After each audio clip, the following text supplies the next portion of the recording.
Nah kemudian di sini saya tabarruk dengan Said Muhammad, gurunya Kiai Haji Azaim.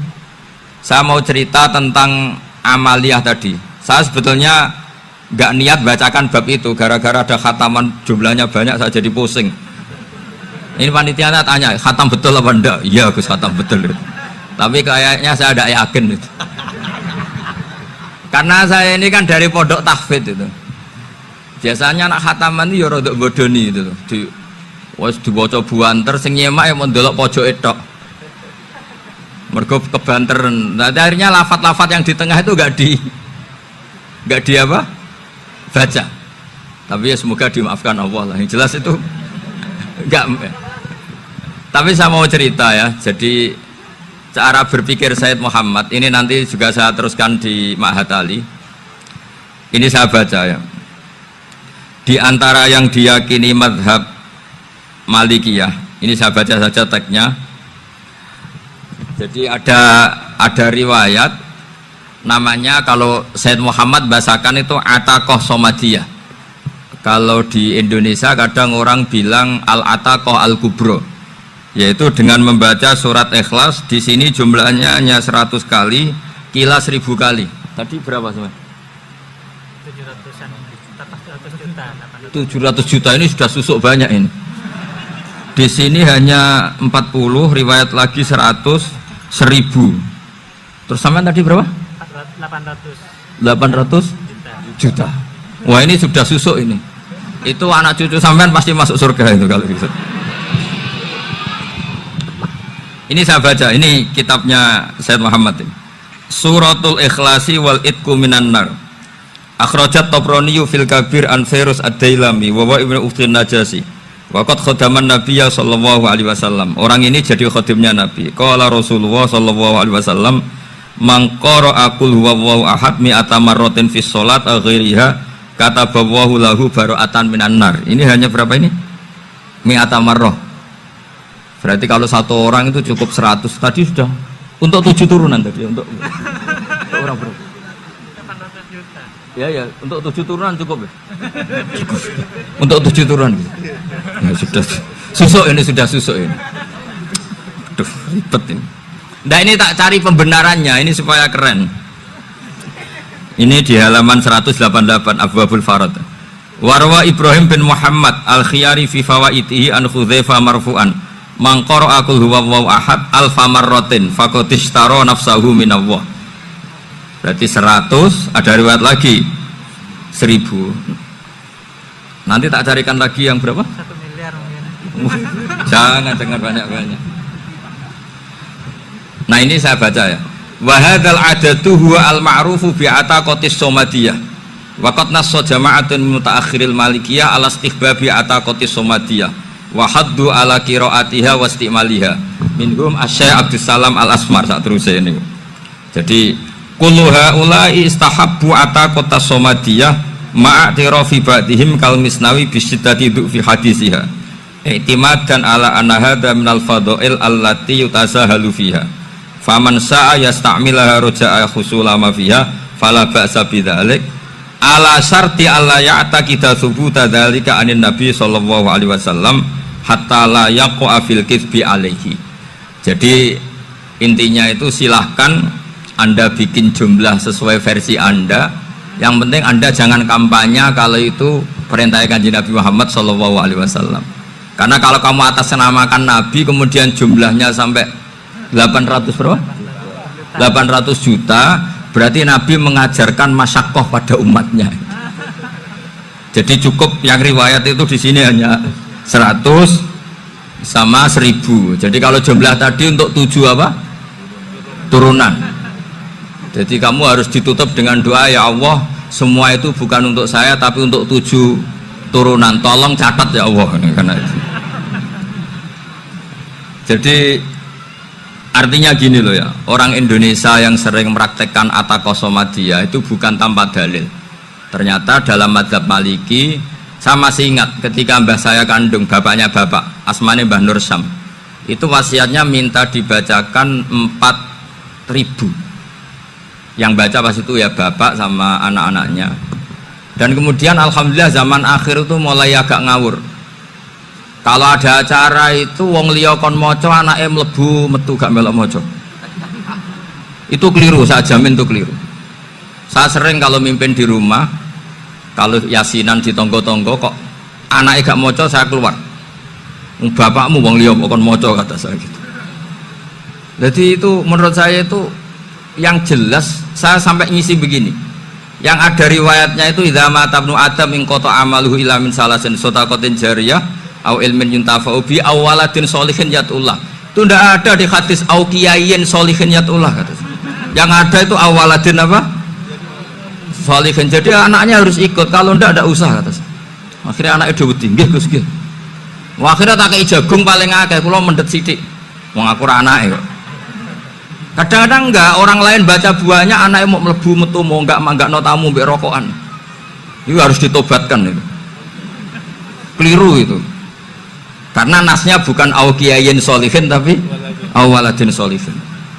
Ini bukan provokator, ini memang iya seperti itu. Nah, terus tentang tadi la ilaha illallah yang didawuhkan Gus Azaim.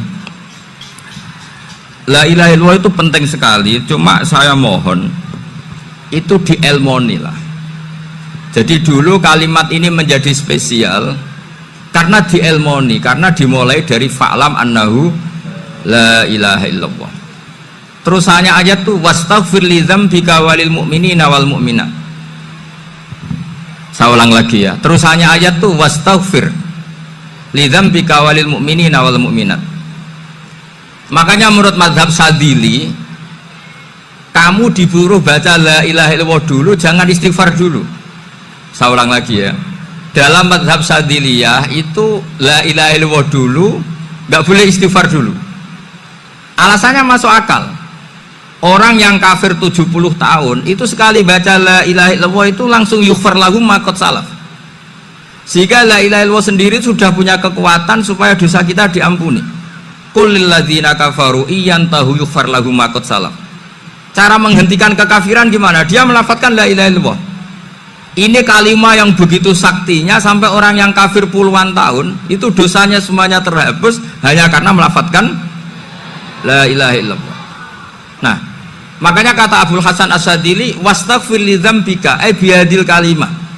Seseorang sah diistighfar itu kalau melafadzkan la ilaha illallah. Misalnya ada orang kafir mati kafir, sah nggak anak cucunya mengistighfari dia?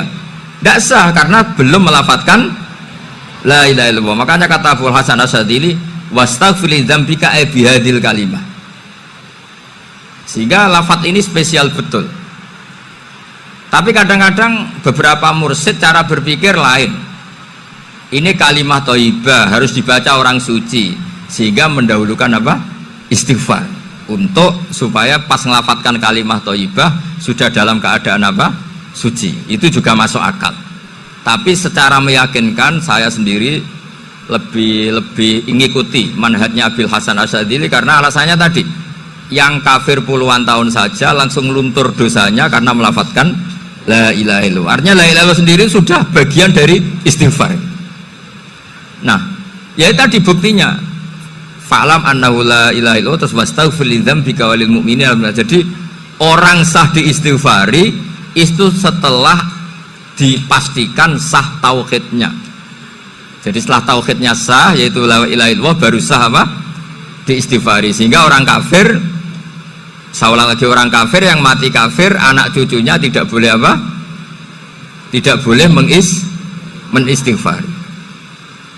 Terus saran saya kedua, la ilaha illallah itu filosofinya itu nafyun li uluhiyati ghairillah wa isbatun li uluhiyatillah wahda. Filosofi la ilaha illallah itu gimana? Menafikan semua selain Allah itu tidak Tuhan dan hanya menuhankan Allah semata. Nah itu caranya gimana? Caranya kita harus terbiasa ini, karena tadi saya dibilangin panitia ini rata-rata mustameknya atau mustamiatnya ini santri. Caranya gimana? Dilatih pakai logika. Saya berkali-kali cerita kalau ngaji, saya sekaligus kampanye. Allah itu Tuhan yang begitu fair. Untuk menjadi Tuhan Allah mempersilahkan, ada kualifikasi Tuhan. Jadi boleh dikompetisikan, itu boleh kata Allah. Nggak apa-apa kamu ngaku Tuhan gitu kata Allah. Tapi nak ngaku pangeran itu paling enggak ya direputasi lah. Ada verifikasinya. Dimulai dari apa? Ya kalau jadi Tuhan itu setidaknya bikin langit bumi lah. Aturannya gitu. Jadi kalau daftar bupati ya daftarlah ke KPU. Masa tahu-tahu jadi apa? Tuhan kemudian tidak punya prestasi bikin langit bumi. Sehingga Allah itu cara ngendikan itu ya fair. Qul ara'aitum ma tad'una min dunillah aruni madza khalaqu minal ardi am lahum syirkun fis samawat. Coba yang kamu tuhankan selain saya, prestasinya apa? Ketika saya bikin bumi itu apa ikut bikin? Terus am lahum syirkun fis samawat. Kalau bikin langit, kalau nggak bisa ya urun lah gitu. Urun semen apa urun bego, pokoknya urun lah gitu. Urun ora, gawe bumi ora, ngerti-ngerti ngaku dadi pangeran. Kul hatu burhanakum. Jadi ya kan ya lucu kan, misalnya syarat kiai di Salafiyah kan keluarga Kiai As'ad, cucunya ngaji ngalim. Orang keluarga Kiai As'ad tuh punya, aku kiai utama di Salafiyah. Oh mesti dipenjara ya. Lah yo gak gawe langit bumi, gak ada prestasi terus ngaku sebagai apa? Tuhan. Fissamawat. Kalau kalian punya Tuhan selain saya, kata Allah tidak apa-apa. Asal yang kamu tuhankan tuh punya reputasi lah. Ketika aku bangun langit itu ya urun-urun tau apa. Melok gawe langit ora, urun semen ora, kok melok jadi pangeran piye. Jadi aruni. Yang kamu pertuhankan Fir'aun Namrud, ketika aku bikin bumi itu di mana? Kan tidak ikut. Tahu-tahu lahir di bumi, tahu-tahu sebagai Tuhan. Ini apa-apaan itu. Jadi aruni madza khalaqu minal ardi am lahum syirkun fis sama. Jadi kalau kata Allah, ini yang pikirannya Jubair bin Mut'im, enggak apa-apa kamu tuhankan selain saya kata Allah, tapi am khalaqus samawati wal ard. Apa Lata Uzza Hubal punya reputasi menciptakan langit bumi? Enggak kan, balayukinun. Lalu Namrud, Fir'aun dan sebagainya am khuliqu min ghairi syai'in. Apa mereka itu lahir sendiri tanpa pencipta? Enggak juga kan? Nah, logika-logika itulah yang menjadikan Jubair bin Mut'im, Sayyidina Umar, Khalid bin Walid banyak yang menjadi masuk apa? Islam. Tapi logika yang dibangun Quran ini kita sudah mulai lupa. Karena tadi surat iki kasihate ngene, sakake Quran. Pakiah mari di duwe, raat nyepet nawang mati kan sudah kasihate itu sudah. Jadi bayan arah mati-mati diwacana surat napa? Raat. Dia lupa secara fikih itu hukumnya gimana itu? Apa qatil enggak itu? Ada orang mau mati tidak mati-mati, kamu bacakan raat langsung mati. Ini pembacanya ini qatil apa enggak? Ini harus dibahas masail di Masjid Menara. Karena sebelum dibacakan raat itu enggak mati-mati, setelah dibacakan mati. Ini kategorinya itu qatlun amdul khata apa khata sibul khata apa. Jadi Quran itu menjadi hilang mukjizatnya kalau kita terus ngomong kasiat ya. Waqiah terus mari di duwe. Raat nyepet nawang napa? Mati. Terus surat Baqarah itu mari tolak napa? Apa terkenalin? Tolak santet ya? Ya sebetulnya enggak apa-apa tapi yo sakake Qur'ane lah, jangan ya tetap fungsi dasar Quran ya dabaru napa? Ayat. Mungkin kalau terangkan. Di sini kada qalbi ayatira. Kula waos ya tengene Fathul Bari. Ka'annahu inzi'ajun inda sama'i hadil ayat atau inda sima'i hadil ayat.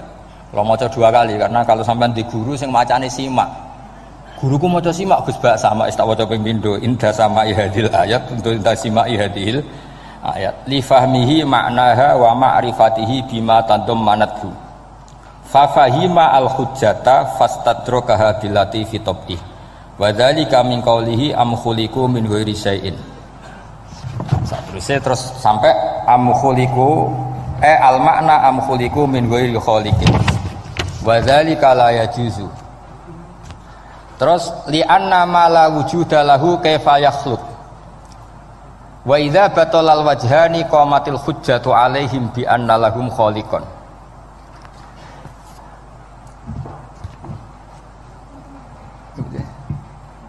Wah, aneh-aneh. Dan di kegiatan ya biasanya. Lah semulang orang ngrungokno ora noto mix pokoke. Jadi Islam itu orang harus punya amilus sholihat. Jadi nak gak mulang yang ngrungokno, nak orang yang nonton apa. Islam itu gampang. Begini kalau terang nggih, mboten sing sampean kulino argumentasi Quran. Ketika Allah menafikan Tuhan selain dirinya, saya ulang lagi, ketika Allah ingin menafikan Tuhan selain dirinya, sebenarnya argumentasinya itu gampang sekali. Kita tahu di awal juz 6 misalnya qul ara'aitum ma tad'una min dunillah, ara'aitum di tafsir-tafsir akhbiruni. Coba saya kasih tahu ara'aitum bi makna napa?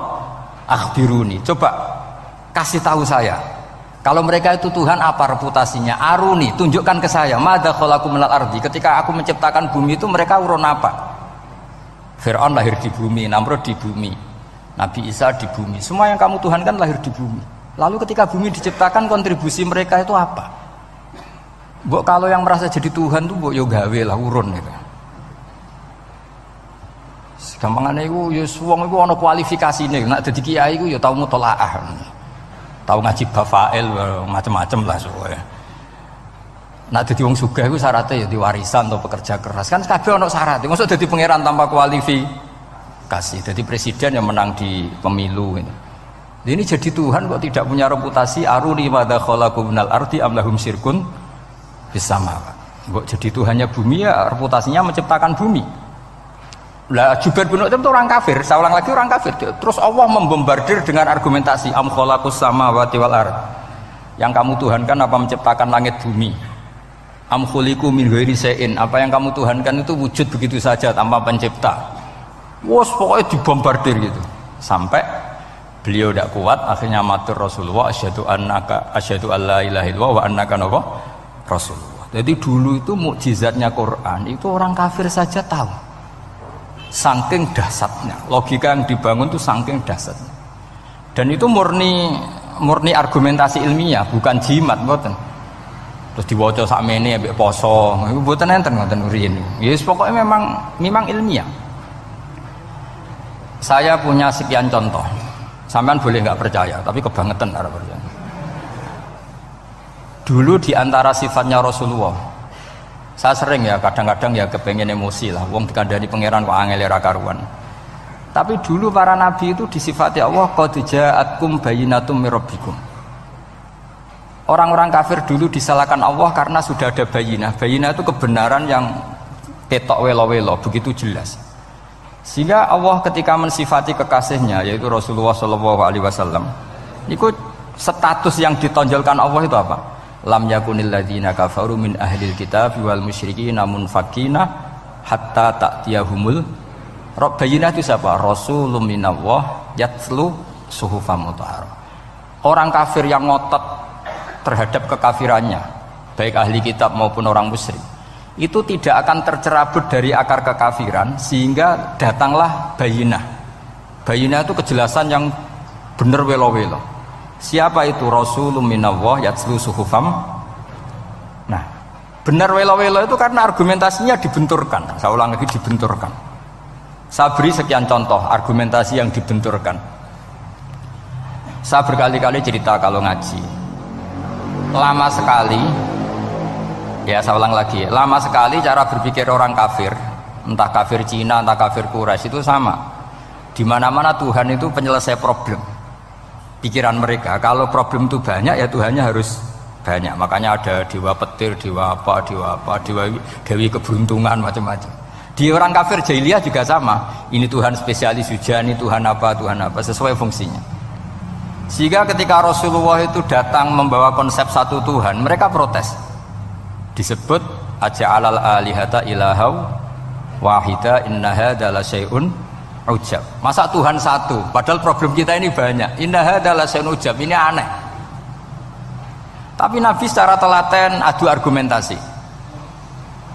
Kalau kamu sebagai pembantu, sebagai budak, lalu majikan Anda banyak, semuanya punya perintah yang beda-beda. Kamu suka apa enggak? Ya tidak suka Muhammad. Enak mana majikan banyak sama majikan satu? Ya enak satu. Tuhan kamu itu majikan kamu.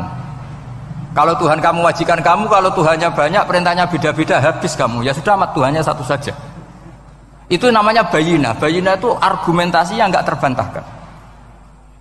Nah, itu yang disebut hatta ta'tiyahumul, itu disebut daraba wa mathalar rajulan fihi syuraka mutasyakisuna wa rajulan salamal lirajul hal yastawiyani mathala alhamdulillah. Jadi ketika mereka dijak argumentasi, oke mat, kalau majikan banyak itu gak enak, enak majikan satu. Wa rabbukum sayyidukum, Tuhan kamu itu majikan kamu, maka enak satu. Oke Muhammad, kita terima konsep itu. Alhamdulillah akhirnya mereka Islam. Nah sekarang enggak, berjuang ngamuk ya. Dijak logika itu rapati gelem. Nah, begitu juga tentang syirik. Saya berkali-kali kalau ngaji cerita, saya sebagai manusia mungkin atas nama hati saya sering tidak ikhlas. Tapi atas nama ilmu itu saya ikhlas terus. Enggak pernah ada ikhlas atas nama ilmu. Saya beri contoh, sampai aku pengen ikhlas permanen. Meskipun aku sepotonganmu ya ikhlas, tapi ini kan latihan, jenenge latihan. Nah ini saya beri contoh, nanti setelah pulang ngaji ini pasti ikhlas, secara ilmu paling enggak.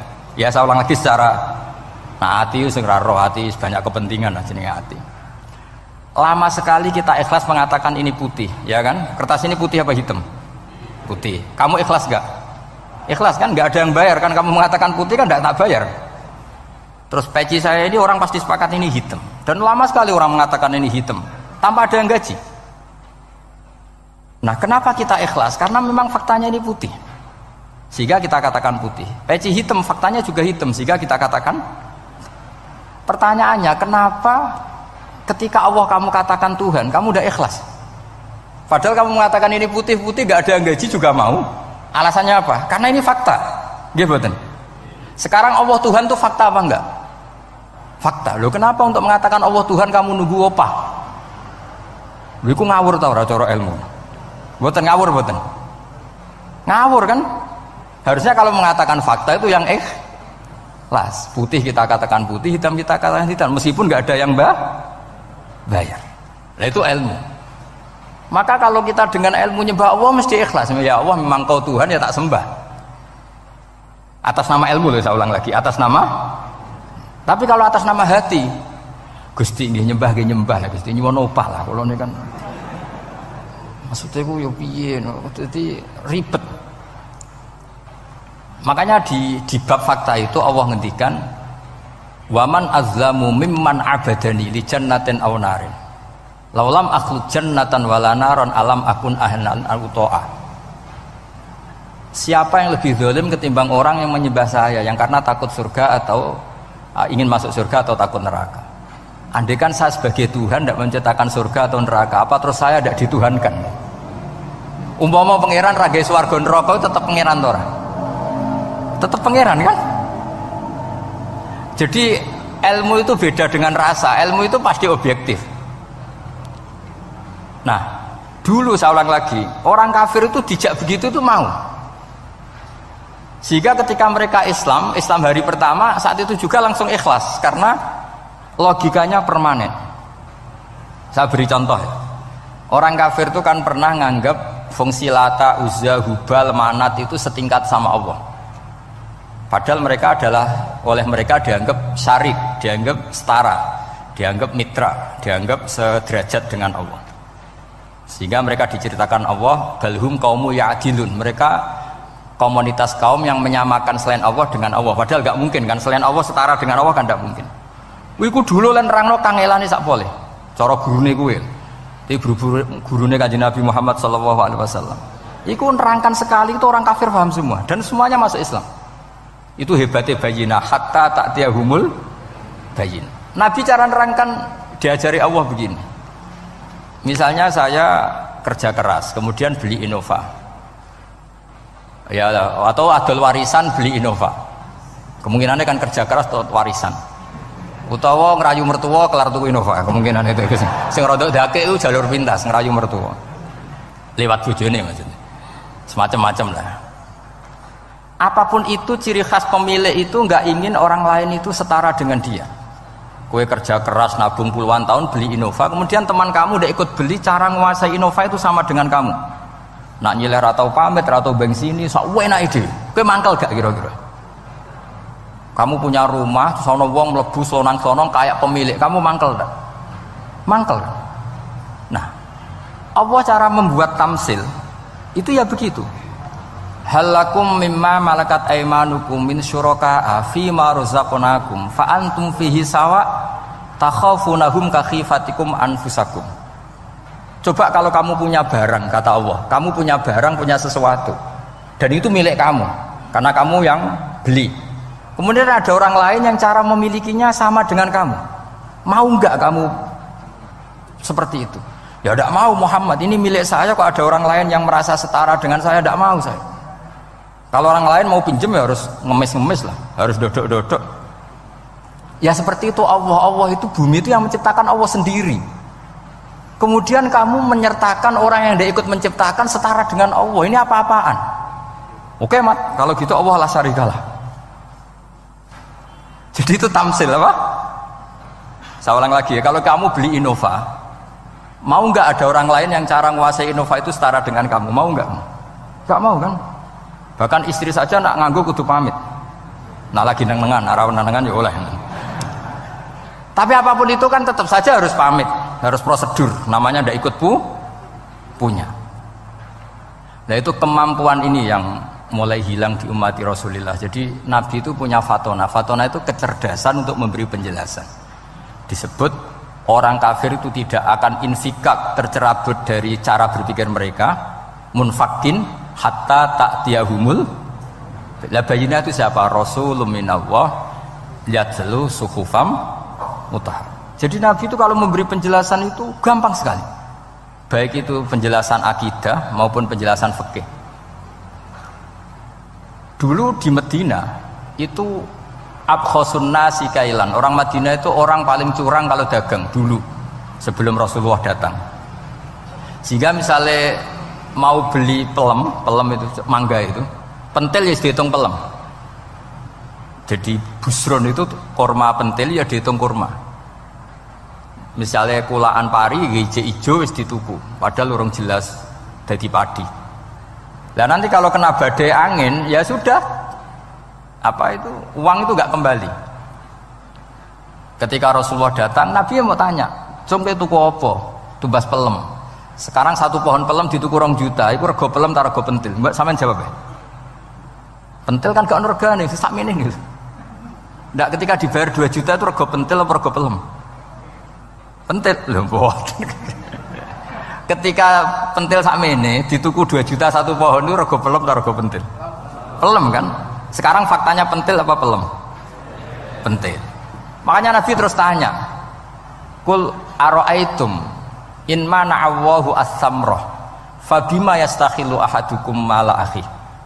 Banyak tak apa loh hadis-hadis. Andai kan nanti pentil ini kena angin, kemudian 2 juta itu bayari apa coba? Diarani bayari pelem rantuk pelem, dibayari pentil kok regane 2 juta wong dipangan yo ora kena. Akhirnya wong Madinah sadar betapa buruknya sistem perdagangan mereka. Wong pentil kok diregani 2 juta. Semenjak itu ada fikih boleh jual pentil itu ba'da budui sholahiyah, setelah jelas-jelas jadi pelem. Paham ya? Dan Nabi cara nerangkan gampang, fabima yastakhillu ahadukum mala akhi. Lalu alasan halal itu apa? Kamu mengambil uang 2 juta atas nama apa? Atas nama pelem ya Rasul, di peleme. Atas nama pentil, mosok pentil regane 2 juta. Jadi akhirnya orang Madinah sadar semenjak itu tidak jual buah-buahan qabla budui sholahiyah, sebelum kelihatan berstatus napa? Samroh buah. Jadi Nabi itu orang yang kalau menjelaskan itu gampang sekali. Dulu itu Nabi pernah dibully orang Bedui. Nabi pernah ngendikan la adwa wala tiarota wala hamah, tidak ada penyakit menular. Ya ada orang Bedui itu iseng itu ya iseng. Ada unta gudiken dijejero unta waras, akhirnya sing waras melok gudiken. Si Bedui ya rada kurang ajar. Rasulullah ditimbali, ya rada kacau ngene. Alhamdulillah gak wong kudus nih. Ya Rasulullah, katanya engkau tidak ada penyakit menular. Ini unta ini tidak gudiken, tak jejere yang gudiken ikut gudiken. Terus Nabi banget pinter ya. Dikira Nabi itu kan kalah ya. Nabi jawabannya enak. Faman a'dal awwala. Semua rawi membaca al awwala. Faman Fam mongko te sapa ada maringi nular sapa man al awala sing pertama. Ya nek iki jarimu ketularan iki, lha iki ketularan sapa? Sing pertama gudiken. Wah iku asli lah ya maksudku ya sing iki. Jadi Nabi itu gak pernah kalah kalau argumentasi. Nah sekarang banyak umatnya Nabi, tambah soleh itu tambah rapat iso mikir biasanya. Makanya Mbah Mun terkenal bikin jargon zada khuzuan, zada jalan ini. Karena kemampuan fatona itu juga harus diwaris. Saya beri contoh ini ngaji hujjah, ini masih ngaji tentang Quran. Biar kamu tahu kualitas Quran itu mukjiz betul. Ini tak bacakan dua kitab yang permanen itu Bukhari. Saya bawa usul fikih yang dikarang Abu Bakar Al-Baqilani, gurunya Imam Haromen. Jadi mbah gurunya Imam Ghazali. Imam Ghazali ngaji Imam Haromen, Imam Haromen ngaji namanya Syekh Abu Bakar Al-Baqilani. Itu orang top, orang terkenal sekali. Itu ngarang kitab namanya I'jazul Quran, itu yang dipakai hampir semua ulama itu. Saya pernah belajar itu pas musim haji. Saking sakralnya kitab itu tak baca berkali-kali pas musim haji, I'jazul Quran. Orang kafir itu kan otaknya sudah error, tapi kandanannya angel. Dan itu kalau kita salah ngelola argumen itu bisa kalah. Gitu. Saya beri contoh. Ketika Nabi Musa memaklumatkan sebagai nabi, itu Fir'aun tanya, "Wama Rabbul Alamin?" Lalu Tuhan Rabbul Alamin itu siapa? Jawabnya Musa ge normatif, Rabbus samawati wal ard, yang nuhani langit dan bumi. Fir'aun enak aja, gampang. Ma'alim tulakum min ilahin wiri. Saya jalan-jalan kemana-mana yang dituhankan di bumi saya, berarti ya saya Tuhan. Soal kemungkinan Tuhan di langit, terus Haman dipanggil. Haman itu arsitekturnya Fir'aun. Ya Haman ibnili sorkhal ali abluhul asbab samawati fa'attali'a ila ilahi Musa. Haman bikinkan piramida yang tinggi supaya saya bisa melihat Fir'aun. Tuhannya siapa? Musa. Wa inni la'adzunuhu kadziba. Diulang beberapa ayat, ada yang wa inna la'udzunuhu minal kadzibin, itu ada beberapa ayat malah. Musa kan kaget. Oh ini nak piramida dadi Fir'aun munggah mesti ra roh pangeran. Wong sing aku nabi ora tau roh langsung apa santri ta barang ora roh. Jadi kan Fir'aun Musa akhirnya bingung. Iki misalnya munggah tenan mesti ra roh Allah, padahal kata Musa, kata siapa Fir'aun? Ibnili sorkhal ali ablul asbab samawati fa'attali'a ila ilahi Musa. Kemudian saya bisa melihat Tuhannya siapa? Musa. Wah jare Musa, wah prono iki nak munggah tenan tetep ora roh Allah, jare Allah gak ono. Wong Firaun wis kadung geblek. Angger gak roh berarti gak ono. Apa yang dilakukan Nabi Musa? Beralih argumen. Saya ulang lagi, beralih argumen. Ya sudah, definisinya tidak seperti itu. Tuhan definisinya tak rubah. Rabbukum wa rabbu abaikumul awalin. Sing mengerani buyutem. Wah iku langsung sak majelis separuh itu iman. Wah iki nak Fir'aun pangeran, buyut-buyute ora ono pangeran. Karena pangerane datang terlambat. Ini aneh pangeran dhisik buyute piye? Wong buyute ra pangeran kok putune pangeran. Akhirnya Fir'aun langsung cara Jawa asemane wah entek. Nah, makanya kalau Syekh Nawawi ngendikan, kalau debat kok wis muring-muring wis ra ilmiah. Makanya terus Fir'aun la as'alannaka minal masjunin, tak penjara dia sudah ada ilmiah lagi. Ketika Rabbus samawati wal ardi, Fir'aun masih berusaha ilmiah. Saya kemana-mana dituhankan fil ardi, maksudnya di bumi. Soal kemungkinan di langit, saya nanti bikin bangunan mau lihat Tuhanmu Musa. Tapi ketika dipojokkan dengan Rabbukum wa rabbu abaikumul awalin, yang nuhani nenek moyang kamu, entek Fir'aun. Waduh, aku di bapak di mbah, mbahku ora pangeran kok putune pangeran. Berarti mbahku tanpa apa? Pangeran. Wah ribet iki. Penjara Musa. Jadi emosi dia karena sudah enggak bisa debat sudah. Jadi semua nabi itu ciri khasnya itu punya kemampuan argumentatif. Makanya nabi itu harus fatona, harus punya kecerdasan. Dan itu juga yang dilakukan Quran ketika nafyu uluhiyati ghairillah, ketika menafikan bahwa selain Allah itu pasti tidak Tuhan. Ya tadi, kalau Allah itu punya pesaing sebagai Tuhan, ya namanya Tuhan, reputasinya ya aruri madza khalaqu minal ardi am lahum syirkun fis samawat. Mungkin kalau orang-orang tajwid hanya nekuni fis samawati tuni, itu fis samawati tuni, itu kan urusan tajwid ya. Tapi kalau kita yang ahlul makna itu nekuninya kalau merasa Tuhan itu mbok ya punya reputasi. Di antara reputasinya itu ikut menciptakan langit dan bumi. Nah dengan demikian namanya bayinah. Bayinah itu kebenaran yang ketok welo-welo. Sehingga orang kafir itu tidak bisa berbantah-bantahan lagi. Nah ini disebut lam yakunil ladzina kafaru min ahlil kitab wal musyrikina munfakina hatta ta'tiyahumul bayinah. Bayinah itu siapa? Rasulun minallah yatlu suhufam mutahharah. Makanya orang kafir dulu itu matur nuwun tenan mbek Islam. Mergo qad ja'atkum bayyinatum mir rabbikum. Bayinah itu harus ada. Makanya kita sekarang harus sesering mungkin bikin bayinah. Misalnya begini, saya ini kan kiai. Kiai itu kan untuk menunjukkan bahwa yang paling membahagiakan itu sholat. Ya tersiksa kita itu kita kalau tidak sholat, kita tidak sholat. Ono kiai kok tersiksa radi duwe, itu rapati kiai. Mereka berarti orang dadekno sholat itu himmah. Nah caranya gimana? Kita latih.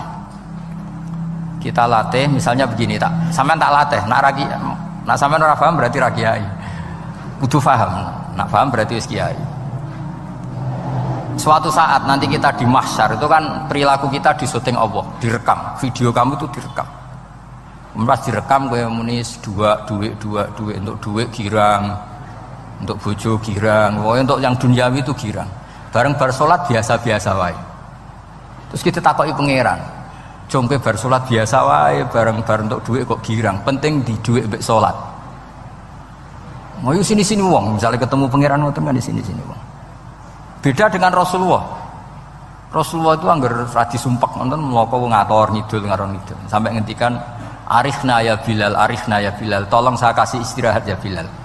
Ketika Bilal datang ngetuk pintu, ya Rasulullah as-sholat, Nabi terus seneng karena mau ketemu kekasihnya. Makanya ngendikan wa qurratu aini fis sholat, seneng. Jenenge fis sholat itu seneng. Saya berkali-kali ngaji bilang karena kenangan terbaik kita ketika ning donya yo tahu sholat. Jadi nak disoteng pangeran, sebenarnya ketemu pangeran kan pantas. Ning donya tahu sholat, tahu sujud kan keren.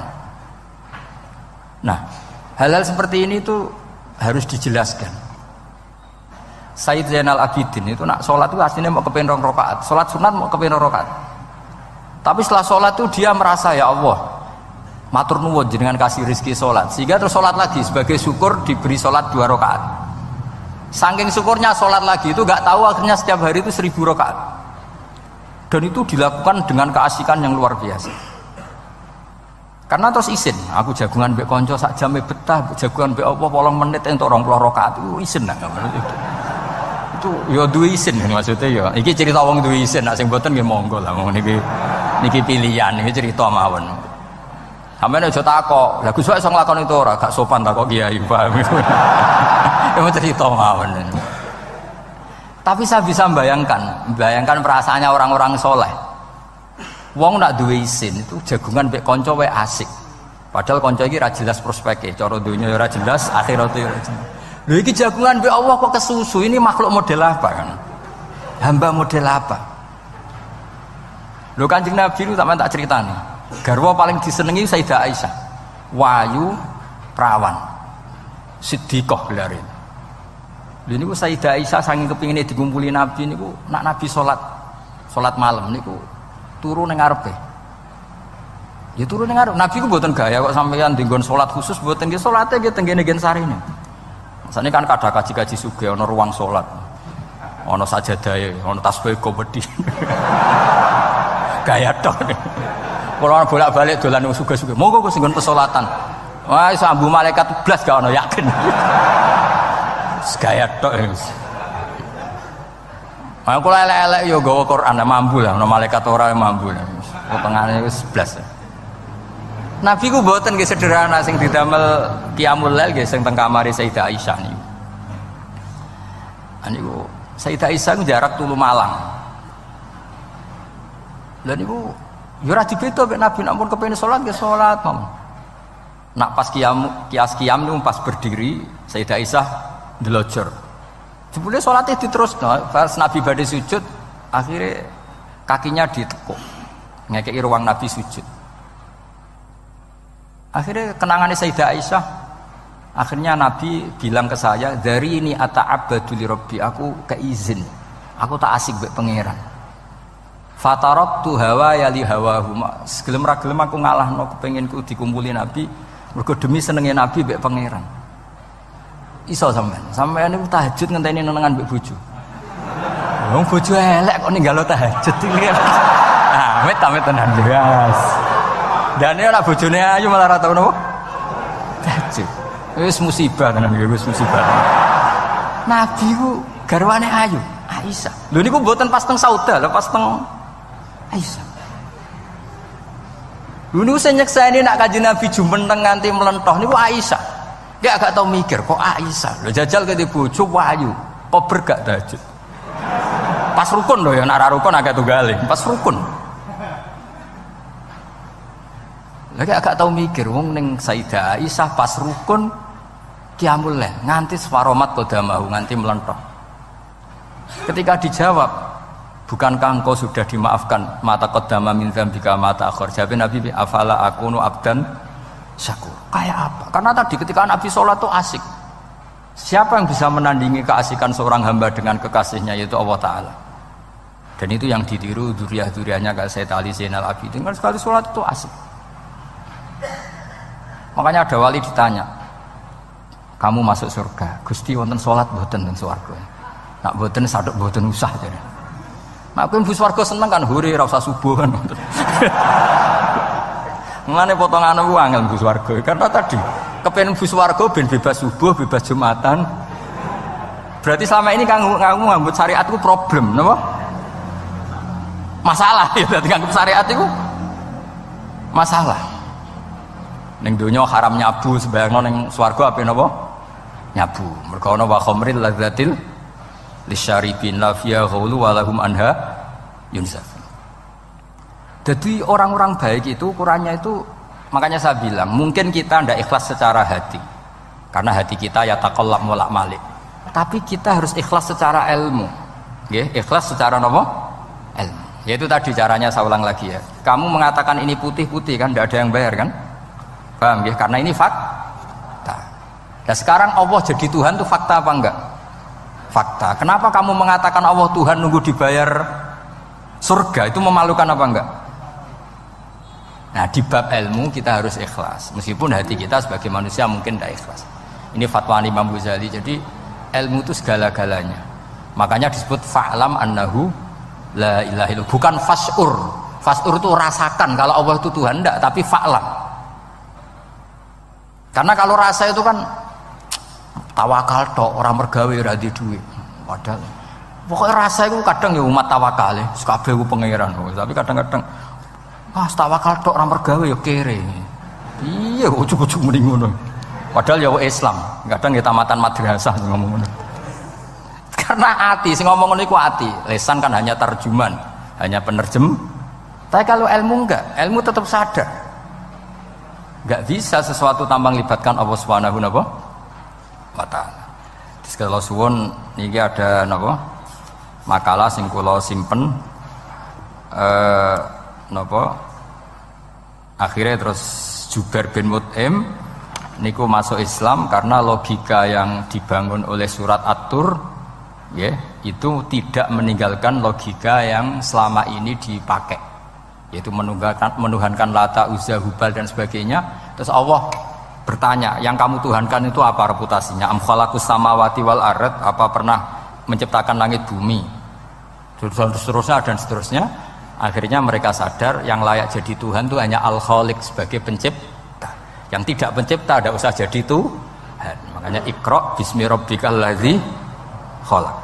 Ya sama ya, Yuhannas u'budu rabbakum. Rabbakum siapa? Alladzi khalaqakum. Jadi syarat pertama jadi Tuhan itu satu, harus berstatus Al-Khaliq sebagai pencipta. Nah, kalau sebagai pencipta pasti selainnya itu nggak mungkin berstatus pencipta. Apalagi pencipta langit bumi, semuanya lahir di bumi. Nah, ini faqamatil hujjah. Kemudian argumentasi Islam ini begitu kokoh, dan ketika kokoh itu tidak akan terkalahkan. Itu disebut bal naqdhifu bil haqqi 'alal batil fayadmaghuhu fa idza huwa zahir. Makanya saya berkali-kali bilang ngaji Quran itu ya harus ada ilmu manteknya, entah berapa kadarnya harus ada ilmu mantek. Saya beri contoh. Di Quran itu ada ayat, ya ada ayat yang bunyinya begini. Kebatilan, ya apa? Kebatilan. Itu diistilahkan Quran itu wa ma yubdiul batil wa ma yu'id. Saya ulang lagi. Wa ma yubdiul batil wa ma yu'id. Saya tasrif abda'a yubdi'u, memulai. Wa ma yubdi'u lan ora iso memulai apa al batilu barang batil. Wa ma yu'id lan ora iso kembali. Kebatilan itu tidak bisa memulai dirinya sendiri karena tidak pernah wujud. Kebatilan itu sesuatu yang nggak pernah punya eksistensi sehingga memulai dirinya aja tidak bisa. Misalnya begini, peci ini hitam. Pernah nggak dibenarkan orang yang mengatakan ini putih? Nggak pernah kan? Pernah nggak terjadi 2 ditambah 2 itu 100? Nggak pernah kan? Sama. Uluhiyatul asnam. Saya ulang lagi. Uluhiyatul asnam itu adalah amrun sing la yubdi wala wujuda lidzati. Apa status ketuhanannya Fir'aun misalnya, status ketuhanannya Namrud itu pernah terjadi apa enggak? Enggak pernah kan? Nah, makanya Quran istilahkan kebatilan itu memulai dirinya saja enggak bisa. Bagaimana bisa nandingi barang hak? Memulai dirinya aja enggak mungkin. Karena memang enggak pernah ada la wujuda lahu aslam, hakikatnya enggak pernah wujud. Sekarang saya tanya, uluhiyatul asnam, uluhiyatul lat, uluhiyatul uzza, uluhiyatul hubal, uluhiyatul fir'aun, uluhiyatul namrud, semuanya pernah ada enggak? Enggak ada kan? Makanya qul ja'al haqqu wa ma yubdi'ul batilu wa ma yu'id. Barang hak itu nyata dan barang batil itu memulai dirinya saja enggak? Ya enggak mungkin kan?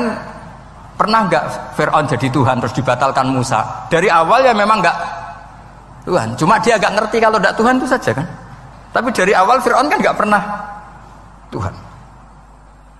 Makanya sekali kul ja'al haqqu mesti wazahaqal batil, karena batil ini la wujuda lidzati. Batil ini enggak pernah wujud. Lah logika gini harus dibaca dengan mantek. Caranya gimana? Kita harus belajar ilmu logika. Ilmu logika itu begini. Kata Fathul Bari, hadhil makhlukot, ini kan langit bumi kadung maujud. Kamu bilang bumi ini ada, ya di mana-mana barang ada itu penyebabnya ya sesuatu yang ada. Makanya ilmu tauhid ngajari kita, pertama sifatnya Allah kita sebut wujud, karena hadhil maujudat mesti khalaqohal maujud. Masa hadhil maujudat khalaqohal adam? Makanya kata kita Fathul Bari itu, kenapa Quran itu tidak menang kritik orang ateis? Yang dikritik itu kesalahan Yahudi, kesalahan Nasrani, tidak pernah kritik orang ateis. Kata Imam Fathul Bari, idlamu qawamata itu tidak imbang, terus terlalu gak masuk akal, jadi gak dianggap pemain. Lah wong misalnya terus wong kok debat mbek wong ini, bumi ku wujud ora? Ya wujud, sing gawe gak wujud. Bumi ono ta ora ono, sing gawe ora ono. Kan ngajak goblok bareng kan. Maksudnya ku nak goblok ya dikira-kira lah, maksudnya ku nak lumayan kan, misalnya zaman kita mungkin wong Jawa kuno, bumi ku wujud, sing gawe apa? Baik. Kan lumayan, pokoknya sing penting ku ono sing gawe sil. Soal kok sing gawe rada keliru kok dibenerno lah, tapi ono sing gawe sil. Iki ora. Barang wujud penyebabnya itu tidak. Berarti adamun yakhluqu maujudan, barang ra ono tapi nyiptakno sing wong darani ra ono iku mesti ra duwe ngefek apa kok darani. Itu aneh kan, sesuatu yang enggak ada menciptakan yang ada. Nah beda dengan agama yang lain, meskipun menyebut Tuhan itu 3 atau menyebut Tuhan itu salah, tapi kan menyebut wujud. Lah iku ana lumayane, karek beneri sithik lah. Lah Islam lagi datang wujud sing pencipta itu jenenge Allah Subhanahu wa taala. Akhirnya sing darani liyane kon ikut darani ku Allah taala. Nah artinya gini, ateis itu tidak rival karena terlalu lah, mosok akal sehat dijak goblok bareng. Ya aku mau hadil maujud khalaqahul adam, ini wujud tapi penciptanya enggak ada. Lah nyiptakno apa ya ora ono. Berarti apa? Al adamu yakhluqu maujudan, barang ra ono menciptakan yang tidak ada. Padahal khasnya enggak ada itu apa? La yu'athir wa la yakhluq. Jenenge barang enggak ada pasti tidak bisa menciptakan. Jadi ben sampean ngerti ya, jadi supaya lah itu yang dimaksud amkhuliku min ghairi syai'in. Jadi Saya ulang lagi ya, dalam ilmu kalam syai' itu wa indana syai'u huwal maujudu wa sabitun fil kharijil maujudu. Yang dikatakan syai' itu sesuatu yang wujud. Jadi kalau hadil maujudat, alam ini ada, pasti penciptanya sesuatu yang ada. Nah, karena pencipta itu ada dan dia pencipta, mau tidak mau bersifat qadim. Masa yang menciptakan wujudnya dulu yang diciptakan, maka berarti berstatus apa? Qadim. Ya dados kula suwun wae kula insyaallah tetap ngaos ulumul Quran saking kitab Bukhari. Niki cerita-cerita tiyang kafir mendengarkan Quran kemudian paham. Makanya dalam muqaddimah Majmu' yang dikarang sarah-sarah sekarang itu ada 6 doktor dari Al-Azhar ngarang kitab Sarah Majmu'. Karena dulu dikarang Imam Nawawi tapi hanya sampai bab riba. Terus diteruskan oleh 6 doktor dari Al-Azhar. Di antaranya ada penjelasan begini. Islam itu datang dengan hujjah. Wa hadhihi la yukawwinuha as-sayf wa innama tukawwinuha al-hujjatu wal barahin. Islam itu datang dengan argumentasi. Dan itu tidak bisa dipaksakan pakai pedang tapi pakai logika. Ya kayak tadi yang saya contohkan, semua nabi pasti ngendikan qad ja'akum bayyinatum mir rabbikum. Bayyinah itu logika yang ketok welo-welo. Di antaranya tadi yang dibangun Rasulullah ketika ngadepi Jubair bin Mut'im, ngadepi Sayyidina Umar, ngadepi Khalid bin Walid dan banyak. Akhirnya aslamu khina sami'ul Quran. Mereka Islam ketika mendengarkan Quran. Karena tadi Quran ini datang dengan argumentasi yang tidak terbantahkan. Makanya di sini disebut di kitab ini, saya bacakan kitab Ijazul Quran karangannya Abu Bakar Al-Baqilani, halaman 13. Kan di Quran ada ayat begini ya, fa'aradu aktsaruhum ya. Kemudian ketika Quran turun itu banyak yang berpaling dari Quran dan itu disalahkan Allah. Berpaling dari Quran itu disalahkan Allah. Kata Abu Bakar Al-Baqilani, ini ilmu usul fikih, walau la annahu hujjatun lam yadurrohum al-i'radu anhu walai saliko ilin ayaku lakot yakunu hujjatan wa yahtaju fi kauni hujjatan ila dalalatin ukhra kama anna rasul hujjah walakinau yahtaju ila dalalatin atau ala dalalat ila dilalatin ala sidqi. Maksudnya begini, Quran itu datang, Quran datang ini sebagai argumentasi yang mengajak orang menuju Allah Ta'ala. Terus kemudian Allah menyalahkan yang tidak peduli atau yang mengabaikan. Sampai disalahkan karena yang datang itu penting. Andaikan yang datang itu tidak penting, orang yang nggak peduli juga nggak apa-apa. Ini cara berpikir Abu Bakar Al-Baqilani. Saya ulang lagi ya. Kamu disalahkan mengabaikan sesuatu itu kalau sesuatunya penting apa tidak penting? Penting kan? Sampai orang disalahkan mengabaikan sesuatu, itu kalau sesuatunya penting apa tidak penting? Penting. Orang kafir itu disalahkan karena mengabaikan Quran, padahal Quran itu super penting. Sehingga kalau orang kafir dengan Quran itu pasti iman, asal mau dengar. Nah, ketika mukjizatnya Quran ini muncul dan bisa mengalahkan semua argumentasi orang-orang kafir, pilihannya orang kafir hanya satu. Ojo sampai uang lu krungu Quran, mengko mesti iman. Makanya mereka bilang wa qala alladziina kafaru la tasma'u li hadzal Qur'an walghaw fihi la'allakum taghlibun. Jadi kamane kowe ndek kanca ganteng, pinter sugih.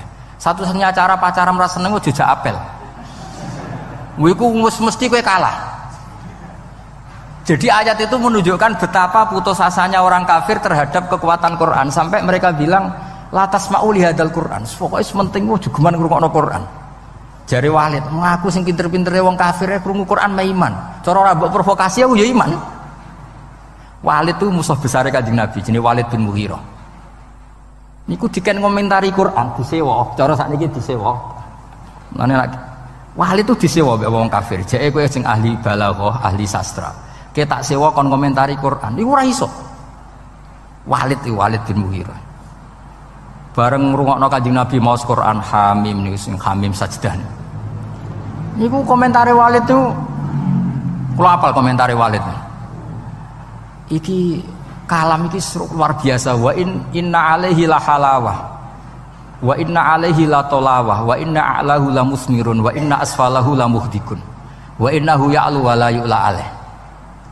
ini sudah mahwa min kalamil basar, ini sudah ada manusia, ini kualitasnya itu dari sisi atas tuh ada buahnya, dari sisi bawah itu apa ya bergelimang apa ya, pokoknya semuanya itu baik. Wa innahu ya'lu wa la yula alaih, ini sudah gak akan ada yang bisa nandingi Quran. Jadi wong kafir piye to kowe tak sewa tak kon komentari Quran malah muji ku piye? Sik to kayak waktu 3 dino tak golekno sing komentar elek. Mikir. Sampai disebut innahu fakkara wa qaddar fakutila kaifa qaddar summa qutila kaifa qaddar summa nazar summa abasa wa basar summa adbara wastakbar. Ayat itu tadi hari ditakdirne mbek Abu Jahal cek. Piye iki lek nang komentari negatif. Sik to mikir sik. Mergo wis gak tertandingi. Lah mari Quran mbok coba abrak kae mari ra paham itu. Dadi innahu fakkara wa qaddar. Wa qaddar itu di tafsir Munir di Senawi disebut wa qaddara ma yuqaddiru lahu minal kalam. Dia bayangkan apik tak komentari piye ya. Tak komentari syair, jelas gak syair. Tak komentari dukun. Pertama dia di depan orang kafir bilang, "Aku mbok kon ngomong apa?" Komentari nak Quran syair. Lah kowe ngadarani Quran syair enggak? Ya ora mirip syair. Nak ngono Muhammad komentari kahin, hal ra'aitahu yatakahan, apa Muhammad tahu dukun, tahu praktek dukun? Ora. Nak ngono komentari kadhib, kowe tahu Muhammad bodoni? Ya ora. Lah terus piye iki? Sik lek kek wektu. Dadi kaya kowe ndek kanca ganteng terus piye sing cawe wedok ora seneng kan yo angel. Dadi satu-satunya cara iku yo ben ora roh niku. Kaya kowe dadi kiai tunggal ning kampung, satu-satunya cara yo aja ngundang aku. Mahjub kowe men. Kayak gitu loh misalnya. Malah ada 2 kiai besar sing debat. Kula nu roh langsung ora jari. Sing sitok mau diundang ning desa, sing sitok kersa. Iku masalah ijtihad. Aku nak diundang ning desa ya gelem, nggo nunjukno aku tawaduk, masih gede diundang ning desa gelem. Iya kene tawaduk, tapi mahjubno wong. Saiki nek ana kiai gedhe tekan ning desa iku niat tawaduk apa mahjubno? Misale kula niku kadang-kadang sering diundang maraki pantonggo. Kadang yo teko, kadang yo ora. Seringe ra teko. Kula nate ra teko yo kiai-kiai niku nggih matur nuwun Gus ra teko, athuk lakone mboten kula. Jadi ternyata ra teko kula sing ndonga nggih kathah. Ya kula teko ya jelas kula lah sing jatah entuk akeh. Kula kiai nasional mesti kula lah. Jadi kiai-kiai sing tawadhu ya kudu belajar le. Fakta sosial itu tidak segampang iku. Enak ya alasan tawadhu, acara cilik-cilik teko, sing cilik keduman nopo mbok entekno iku. Lah tapi ki istihad, sampean teko terus nggih monggo bukti tawadhu. Tapi kon hisabe sampean urusan mahjub no kiai cilik. Tapi nak sing milih ra teko, kok hisabe iso wae kowe ku piye dadi kiai gedhe kok lali wong cilik. Wis pokoke ijtihad wis ngoten niku lah kira-kira ngoten niku. Pangel temen nerangno kowe. Bener di sing teko wek ra teko. Angel ijtihad itu angel. Ampun. Innahu fakkara wa qaddar faqutila kaifa qaddar summa qutila kaifa qaddar. Hari kedua ketiga diparani neh summa nazar. Angen-angen. Wis saiki komentari Quran iku piye? Summa abasa wa basar. Abasa iku merengut, basara ya merengut. Angel komentari Muhammad. Ndekne ganteng, pinter atau bodoh nih, gak duwe kasus masa lalu. Qur'ane kualitasnya apik terus piye? Abasa wa basar iku piye? Summa abasa wa basar, summa adbara wastakbar. Nah, satu-satunya yang bisa menjadikan walid itu komentar mergo ono wastakbar, ono sifat sombong. Sombong itu mengabaikan kebenaran. Makanya dikatakan sombong itu ghamtul haq, wa fi riwayatin ghamsul haq. Sing darani sombong itu menolak kebenaran. Wastakbar ya. Faqala in hadza illa sihrun yusar. Dadi wong nak kepengin ngawur iku kudu ana sombong. Nek ora sombong ra iso ngawur. Lah iku musuhe lho komentari kangelan saking tope Quran. Musuhe lho komentari kangelan. Innahu fakkara wa qaddar faqutila kaifa qaddar summa qutila kaifa qaddar summa nazar summa abasa wa basar summa adbara wastakbar lagi so faqala in hadza illa sihrun yusar. Lho ngono wae Walid bin Mughirah iku tetep kafir gara-gara provokasinya Abu Jahal. Provokasinya Abu Jahal ngeten. Walid, saiki wong-wong Quraisy lagi urunan. Lah kenapa urunan? Mergo kowe wingi kok didelok dolan nggone Muhammad, ketoke kok butuh disubsidi Muhammad. Iki urunan kuwatir nak sakake kowe melarat. Menyek wong sing butuh Muhammad. Gak terus dadi diprovokasi ben jaga gengsinya. Asline wis mah iman, jenenge Walid. Nah, artinya ngeten nggih, kula suwun. Ketika kualitas Quran itu terjaga sedemikian hebat, bahkan hatta indal kufar. Makanya Quran itu santai. Gak apa-apa kamu tidak percaya Quran. Kul fa'tu bi asyri suwari misli muftariyat. Kadang kul fa'tu bi suratim misli, kadang mim misli. Kalau kamu tidak cocok kalau Quran itu minallah, gak apa-apa kamu bikin Quran tandingan. Saking hebatnya Quran, saking pedenya gak apa-apa kamu bikin Quran tandingan. Saya beri contoh ya Quran tandingan yang diorderkan orang kafir. Tenggene Musailamah al-Kadzdzab. Ono sing darani mriki macane Musailimah apa Musailamah tahu ya bingung itu iki. Umume mah coba. Sing umum sing jare wong akeh, jare wong akeh. Musai apa Musai? Kira KTP-ne ya, apa? Gak Musailimah apa Musailamah kok Musaine padha. Hah? La tali. Oh, kadang ngaco sing la akeh. Li. Ganda nih kok ora jelas ya. Seramu tuh ilmu nego.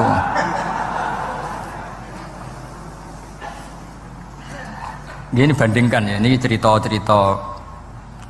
Saman roh omongane Musa apa ya? Musa lama Musa lima. Sing umum ya, sing umum. Lah wae sanad umume wong Musa lama. Tapi nak semua Musa lima ya ora apa-apa karena itu gak jelas KTP ini ya ora jelas namanya ora jelas. Saya beri contoh ya misalnya wadzariyati dzarwa falhamilati wiqra faljariyati. Dzariyat itu kekuatan yang kayak atom. Dzarrah itu atom. Mesti kekuatan yang dahsyat ini bisa falhamilati wiqra, bisa menanggung atau menggerakkan apa saja yang berat. Faljariyati yusra, sampai bisa menggerakkan kapal-kapal yang besar. Jadi sama-sama apa ya? Ya biasa kayak wadzariyati dzarwa falhamilati wiqra faljariyati yusra. Nah, ketika Musailamah ngarang Quran, saya ulang lagi ngarang Quran. Itu mau butuhe akhire tak. Mergo padha-padha wadzariyati wal mursalati terus akhire tak. Iku dipesenno ben nandingi Quran, tapi sing pesen kecewa. Jare iku omongane wong Ahmad. Ahmad ku goblok sing nemen gitu. Sing pesene kecewa, mergo disaingi ngeten. Kok malah ngenyek wong Arab. Kula waca nggih, nek sampean hafal berarti ya dulure to tanggane lah. Ya. Wazariati zar'a fal hasidati hasda wadzariyati kumha wattokhinati tohna wal khobizati khubza wasaridati sarda. Terus-terusane wallakimati lukma. Jadi gamane pertama urutane wazariati demi wong wedok-wedok sing nandur zar'an ing tanduran. Berarti tandur urutane kan wal hasidati hasda demi wong wedok sing manen. Berarti panen urutane ditutu atau digawe gandum terus digawe roti wal khabizati khubza demi wong wedok sing gawe roti.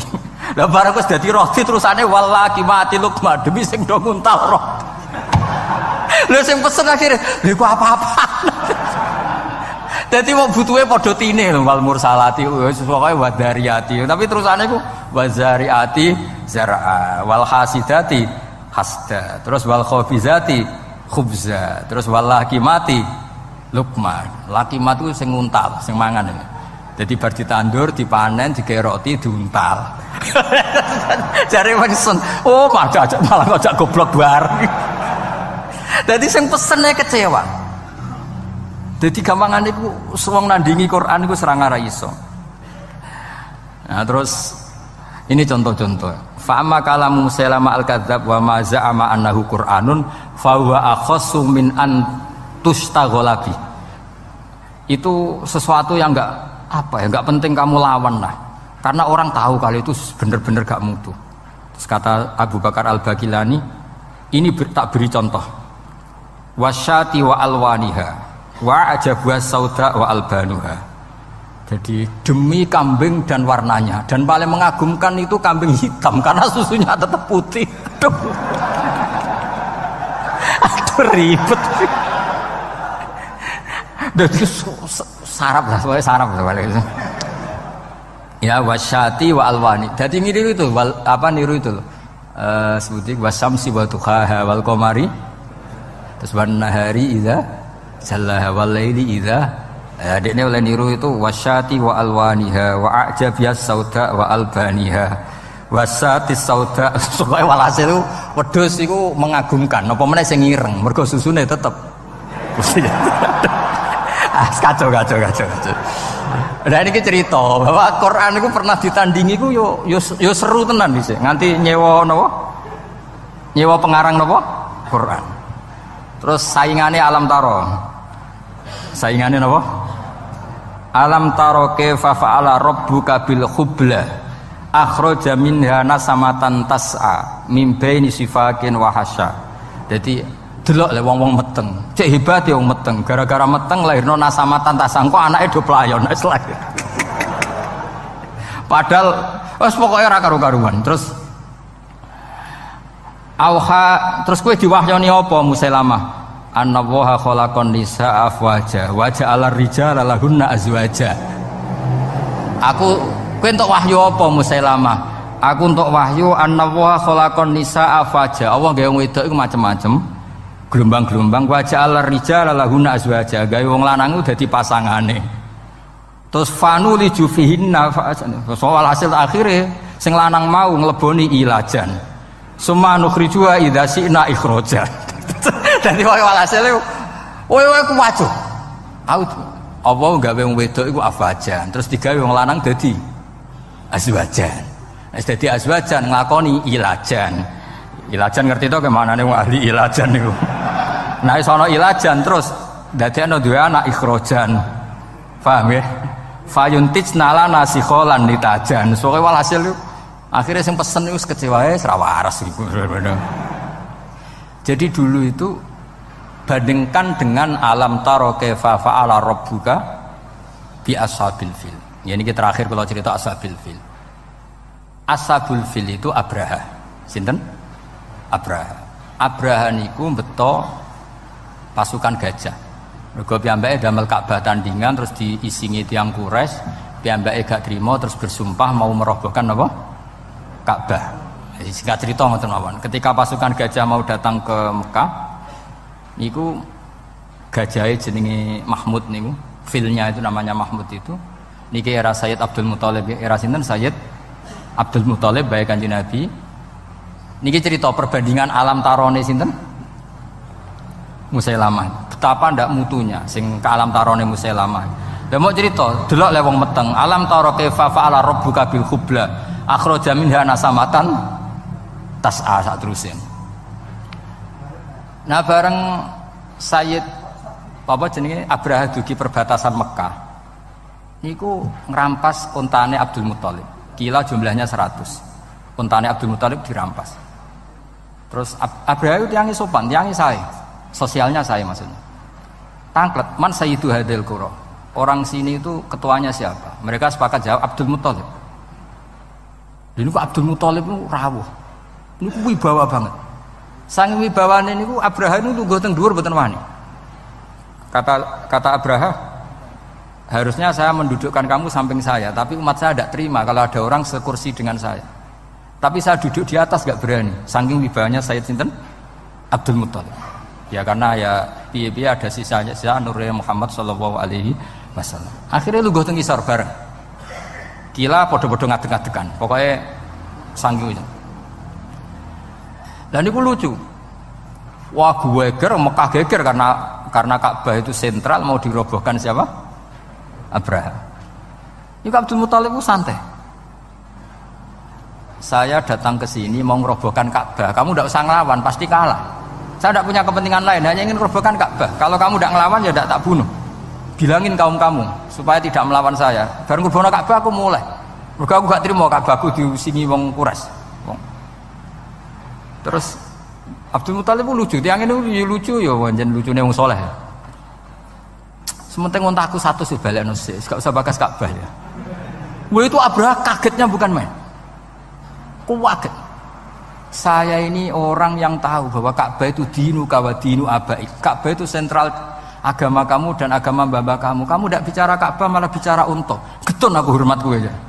Tak kira kowe wong religius, ternyata bakasannya dunya. Jadi Abraham ya ono takdim getun ya ono. Kalau takdim sampean iki ben menawa ya getun menawa.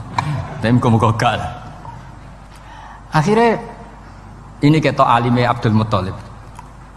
Ya ora ngono, Ka'bah iku kanggo aku gak apa-apa. Penting untaku balekno. Yes, tak balekno. Kenapa kamu ndak mikir Ka'bah? Masyhur jawaban. Innalil baiti rabban hamaw. Lho Ka'bah ono sing duwe, sing mikir ben sing duwe. Unta iku wekku, nak Ka'bah ono sing duwe. Innalil baiti rabban hamahu. Unta iku wekku balekno se. Nak Ka'bah urusane sing duwe, ora urusanku. Maksudnya urusannya Allah Ta'ala. Jadi guyon ini penting. Mulane Mbah Mun nek ana kiai kok poso tirakat ben umate Islam iku agama pangeran ra mbok rusuh kowe ya mlaku. Nek cara Mbah Mun kan ngoten. Mulane wali songo kapundhut kiai ini proposal ya mlaku mawon agamane pangeran. Kiai klira-kliru lah niku Islam kita tetep mlaku pancen agamane pangeran. Ayo berapa ustadz dan guru yang punya kasus proposal? Agama nggih mlaku. Ana kiai sing rontok klira-kliru agama ya mlaku. Umpamane agamane pangeran. Lan kula nek ape mati ora susah, nek aku ninggal agama piye ora piye-piye, ditinggal wali songo ora apa-apa, menawa ditinggal kiai-kiai proposal tak ora apa-apa. Aneh-aneh kowe. Agamane pangeran. Singkat cerita terus Abdul Muthalib niku Sayyid Abdul Muthalib badhe ngambil untane terus tiang-tiang Quraisy iku dijak. Donga teng multazam. Fa akhadha bi halaqatil bab. Ya kita tahu kan napa? Gandolan teng Ka'bah kan bentuke bunder. Apa namanya? Handle napa? Nika bentuke bunder. Mulane disebut halaqatil bab. Dicekel oleh Abdul Muthalib. Terus donga. Ya Allah, di mana-mana yang namanya orang itu menjaga harta miliknya. Dan engkau yang punya Ka'bah ini, pasti engkau juga menjaga. Jadi walhasil Abdul Muthalib pakai hukum analogi, orang itu akan mati-matian mempertahankan yang dimiliki. Lah ini Ka'bah wae jenengan ya tugas jenengan ini. Wis ngono tok dongane. Bariku terus kaume dijak, ayo mara dhuwur gunung, nang dzurma fa'ala rabbuna. Ayo mara gunung delok apa yang akan dilakukan Allah untuk melindungi Ka'bahnya. Wes akhirnya bareng ning dhuwur gunung, Abraha datang dan pasukannya, mereka menyaksikan burung ababil sing tarmihim bi hijaratim min sijil. Mana disebut alam taro ana to kira ningali. Mergo suku Quraisy saat itu semuanya menyaksikan. Kaifa fa'ala rabbuka bi ashabi. Jadi memang ayat itu tentang fakta sejarah di mana ahlu Quraisy itu menyaksikan ma fa'ala rabbuk bi ashabil fil. Terus disaingi mbek Musailamah, alam taro kaifa fa'ala rabbuka bil khubla akhraja minha nasamatan tasa. Ya anggere wong meteng yo nglahirno le dul. Bocah kok goblok ngono gak ngono. Dadi malah iki cerita maksud iku ben sampean ngerti lah ben. Ya jadi kalau suwon maos Quran niku wonten maos qiraatan, wonten maos tadabburan. Nah tadabburan nggih kados maos wau sing kula latih. Misale sampean maca juz 6 likur, kula nu sering nangisi pangeran. Dal pangeran itu ndak butuh kita. Tapi kadang-kadang nggih tak tangisi, maksud tak tangisi niku mboten perkara pangeran butuh kita itu ndak. Kok pangeran nganti nerangno misalnya nahnu khalaq. Saya pernah dicium sama orang miskin yang akut miskin betul. Itu tak ajarin Anda ini lebih hebat ketimbang orang-orang kaya. Misalnya gini, misalnya ada komunitas rektor atau kiai besar. Saya ini kata orang banyak termasuk kiai besar. Mungkin kalau pinjam uang itu karena mau beli mobil, aksesoris mobil, karena kita kiai tok atau rektor atau orang-orang tok. Kalau sesama orang miskin itu pinjem-pinjemannya itu urusan beras, itu urusan nyawa. Keren mana? Menyelamatkan nyawa sama aksesoris mobil. Nyawa. Jadi pahala kamu pasti lebih besar. Itu senengnya jadi orang miskin terus keterusan sampai sekarang.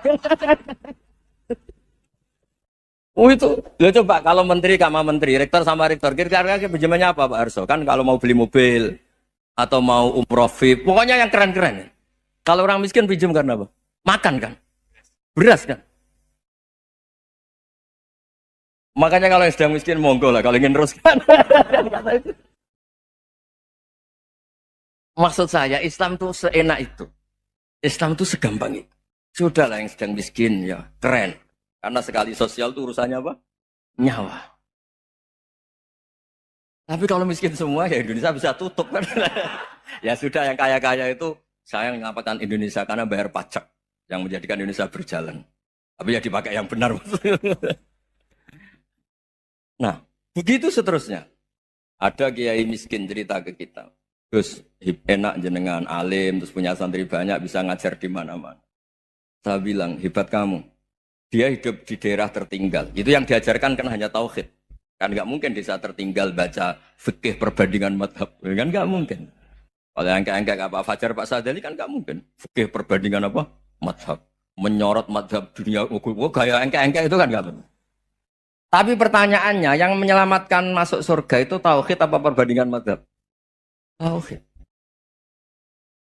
Ini hanya mengajarkan fardu kifayah sunat-sunat. Ini Anda mengajarkan fardu ain. Surganya dulu kamu. Oh terus senangnya jadi kayak gitu. Karena yang diajarkan apa? Tauhid. Sementara kita yang gaya-gaya ini ajarkan perbandingan apa? Ada studi banding ke Al-Azhar kemana-mana. Ini enggak tauhid. Dari orang nyembah pohon jadi nyembah Allah Ta'ala. Keren enggak? Keren. Jadi terus kayak gitu sama saya senangnya bukan karena tak bela.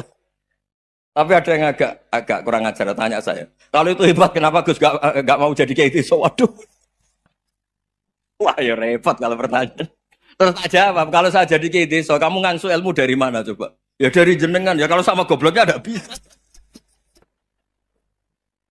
Ya sudah, Gus aja yang jadi kayak besar. Maksud saya, ya sudahlah kita begini seperti yang saya ajarkan di sini, saya sarankan. Supaya orang itu tahu. Nah, ini namanya diroyah, apa? Makanya kata Imam Ghazali itu kalau kamu ingin sopan gampang melihat anak kecil, wa aqallu minni dzamban, dia dosanya lebih kecil. Karena masih kecil kan tentu secara dosa enggak banyak. Kalau melihat orang yang tua, wa aktsaru minni ibadatan, dia tentu ibadahnya lebih banyak karena umurnya lebih banyak. Sehingga terus semua orang lain tuh di depan kita itu hebat. Ya semua orang lain sama misalnya Pak ini rektor, Pak Fathul Wahid rektor. Tanggung jawabnya lebih banyak, berarti pahalanya lebih banyak. Tapi sama, ketika melihat Nyon Sewu, melihat pegawainya yang secara lahir di bawahnya, ini tanggung jawabnya enggak banyak, pasti salahnya juga enggak. Itu yang diajarkan Rasulullah SAW, sehingga enak. Tapi kalau kita melihat orang lain selalu salahnya, itu pecundang. Allah saja tidak seperti itu kan, amal baik ya ada khairan, amal buruk ya ada saron, semuanya dilihat oleh Allah Subhanahu wa Ta'ala. Saya tuh punya teman Gus, agak beling, agak seenaknya. Dulu miskin. Wah itu seenaknya betul. Kayak kenal Tuhan sudah. Tak tanya, kenapa kamu seenaknya? 1 bulan tuh labanya bisa 200 juta sampai 500, sampai 1 miliar. Saya itu Gus, setelah duha itu perkembangannya bagus. Duha, sholat duha itu. Saya pernah miskin, kan kata, ingka dari rezeki fisama, wa ingka ana qalilan. Ya kalau fisama fa'anzilhu, terus wa ingkana qalilan fakasirhu, kalau sedikit perbanyak. Ini trennya sudah benar semua. Nah, wa ingkana haroman fatahirhu, kalau haram yang kau sucikan. Makanya saya seenaknya kalau qalilan sudah fakasirhu, paling trennya yang enggak benar juga fatahirhu kata Mas. Dia yakin kalau yang enggak benar-benar sudah disucikan Allah, karena yang lain-lain sudah dari miskin sudah kaya, qalilan sudah fakasiru, paling yang haroman juga sudah fatahiru gitu. Tak tanya, kamu kok tahu? Polanya sudah ada Gus, karena sang qalilan. Kamu sembrono sama Tuhan kok begitu kan? Tapi apapun itu senang saya. Senang saya sering salah teh, makanya saya mohon yang sekarang miskin sedang miskin itu ya ndak usah nyesal banget-banget. Kalau ingin kaya monggo lah, namanya orang juga ingin. Tapi Anda harus bangga. Sosial antar kalian adalah urusan nyawa dan itu pahalanya luar biasa. Supaya kita, nah yang kaya-kaya juga boleh GR lah karena pembayar pajak. Dan itu bisa menyelamatkan apa? Indonesia Raya. Begitu seterusnya. Itu yang diajarkan Nabi, antawadhu hatta la yabghiya ahadun ala ahadin. Kamu semua harus tawadhu sehingga antar kalian tidak saling tidak sopan, tidak saling liar, tidak saling mendolimi. Termasuk tadi sikap gak jelas tadi. Orang dolim yang sekarang dolim bisa saja tobat. Yang sekarang soleh bisa saja nanti. Semuanya itu mungkin. Kita diajari ya muqallibal qulub tsabbit qalbi ala dini. Jadi keliru kalau kita dalam banyak harus tegas gak mesti. Al halalu bayyinun wal haramu bayyinun. Tapi ada wa bainahuma umurun mustabihat. Ada yang wilayahnya itu abu-abu. Misalnya ada perempuan cantik misalnya, contoh paling gampang. Kalau kamu ajari secara serius, kamu bisa saja tergoda jadi fitnah. Tapi kalau orang soleh nggak berani ngajarin, kemudian digunakan orang fasik, malah menjadi orang nakal, kita juga tanggung jawab. Kamu mau tegas gimana? Wilayahnya sama-sama mungkin. Wilayahnya sama-sama mungkin. Yang dekat pejabat mungkin terkontaminasi KKN. Tapi kalau pejabat nggak dekati orang soleh, punya perilaku yang nggak soleh, yang repot juga Indonesia kan? Nah hal-hal seperti itu kita tidak perlu ngambil sikap. Maksudnya nggak usah ngambil sikap, ya kita buktikan kalau milih satu madhab, kita buktikan semuanya lebih baik, semuanya lebih bermanfaat, semuanya lebih berperadaban. Karena nggak bisa dihindari wabena humain. Termasuk nyuwun sewu, saya mohon maaf sama mulai Pak Harso, Pak Lutfi sampai Pak Fathul Wahid. Saya ini termasuk kiai yang nggak suka dekat sama orang-orang top. Bukan karena hasud. Memang konstitusi kiai harus gitu lah, tamud dan na'inaika. Kenal orang lebih tinggi itu kan resiko. Misalnya saya kiai desa, mungkin punya keri tua sudah seneng, punya kijang tua sudah seneng. Gara-gara kenal Pak Wahid naik Kempri, waduh kok saya kalah itu. Kenal orang itu kan resiko. Mungkin dosen-dosen sini kalau kenal saya di Rembang juga resiko. Di sini nggak ada cium tangan, melihat saya dosen, wah gak enak jadi dosen. Jadi memang harus dibatasin. Sekiranya mungkin orang terus, karena latamud dan nanawa, ainaika ilham. Kamu jangan sering melihat orang lain yang mungkin secara lahir dapat nikmat yang lebih tinggi timbang Anda. Kalau kamu nggak bisa ngelola hati Anda bisa hasut, Anda bisa dengki. Paling tidak Anda bisa ada syukur. Terus saya itu sering didolani pejabat. Juga sering melihat pejabat di TV-TV. Naik mobil aja ada yang naikkan. Bahkan kalau wudhu itu anduk aja ada yang bawa. Itu kalau yang nggak kuat, weh naik jadi pejabat. Ya makanya terus konstitusi kiai itu mengatur, sudahlah. Mata kamu itu kamu batasin. Jangan melihat sesuatu yang potensi ya. Potensi menjadikan Anda tidak apa? Syukur. Jadi saya mohon, ini memang konstitusi saya sebagai kiai. Jadi saya, tapi di hati saya tetap akrab. Saya doakan semua untuk UI, untuk semua orang Indonesia kita doakan. Kita ingin semuanya tambah baik, tambah. Tadi katanya mau naik kelas ya.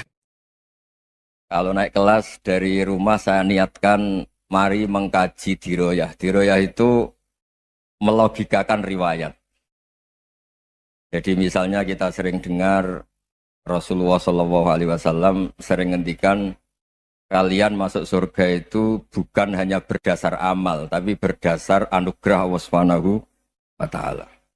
Oke, kita sepakat amal kita, perilaku kita, ibadah kita andaikan dikompensasi dengan nikmat yang Allah berikan tentu tidak seimbang. Untuk membayar itu saja sudah lunas.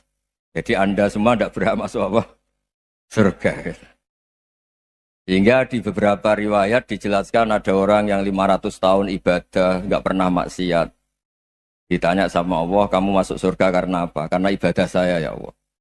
Ya sudah, surga kamu 500 tahun saja, karena ibadah kamu 500 tahun. Ini cerita umur-umur orang dulu.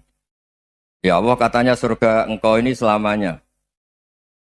Ya kalau yang selamanya itu rahmatku, kalau amal kamu terbatas ya surganya sesuai amal kamu ya terbatas. Ya sudah ya Allah, berarti masuk saya surga saya ini karena fadl engkau, karena anugerah engkau. Itu namanya apa? Diroyah. Diroyah itu satu kajian analisis di mana kita percaya riwayat, tapi kemudian punya logika, punya diroyah. Ini penting supaya tauhid, ya tauhid kita ini kuat. Jadi dulu ada orang yang sangat cerdas, namanya Jubair bin Mut'im. Dia saking cerdasnya, juga kaya, juga tokoh, dikirim sebagai delegasi pembebasan Asra Badrin, tawanan Badar. Kemudian pas datang ke Masjid Nabawi, Nabi delalah pas baca Wattur wa kitabim mastur. Sampai pada titik Nabi baca Am khuliku min ghairi syai'in am humul khaliqun. Apakah penciptaan yang sedemikian canggih itu dimulai tanpa perwujudan, tanpa sesuatu yang real, yang maujud?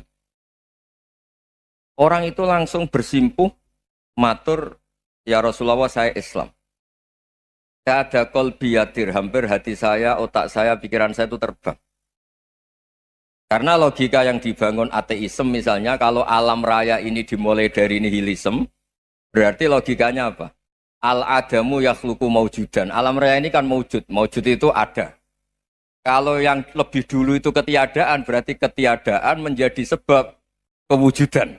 Kalau dalam bahasa Arab itu al-adamu yakhluqu maujudan. Sesuatu yang harusnya nggak jadi faktor karena ketiadaan, menjadi faktor sesuatu yang nyata. Itu kan nggak masuk akal. Ya kalau alam raya ini ada al-adam sing yasbiku maujudan, berarti alam raya ini al-adamu yakhluqu maujudan, suatu yang tidak ada menciptakan yang ada. Dengan logika itu terus kita ngaji, diajari sama guru-guru kita, sifat dasar Allah itu maujud. Wallahu maujudun qadimun. Terus masuk. Yang harus distatuskan pertama dari Allah itu apa? Maujud, wujud. Karena dengan wujud ini layak menjadi penyebab adanya alam raya ini. Sehingga ketika kita menolak faham nihilisme atau ateisme, faham tanpa Tuhan, tanpa pencipta awal, kita punya diroyah. Bahwa tidak mungkin ketiadaan ini menjadi sebab perwujudan alam raya ini. Yaitu amkhuliku min ghairi syai'in. Masa alam raya ini diciptakan tanpa sebab yang nyata, yaitu wajibil wujud. Siapa itu? Allah Subhanahu wa ta'ala. Begitu juga menyangkut sholawat. Orang boleh beda pendapat tentang redaksi sholawat. Ada yang sholli ala Muhammad, ala Sayyidina Muhammad, Nabi Muhammad. Monggo lah, masalah redaksi saja.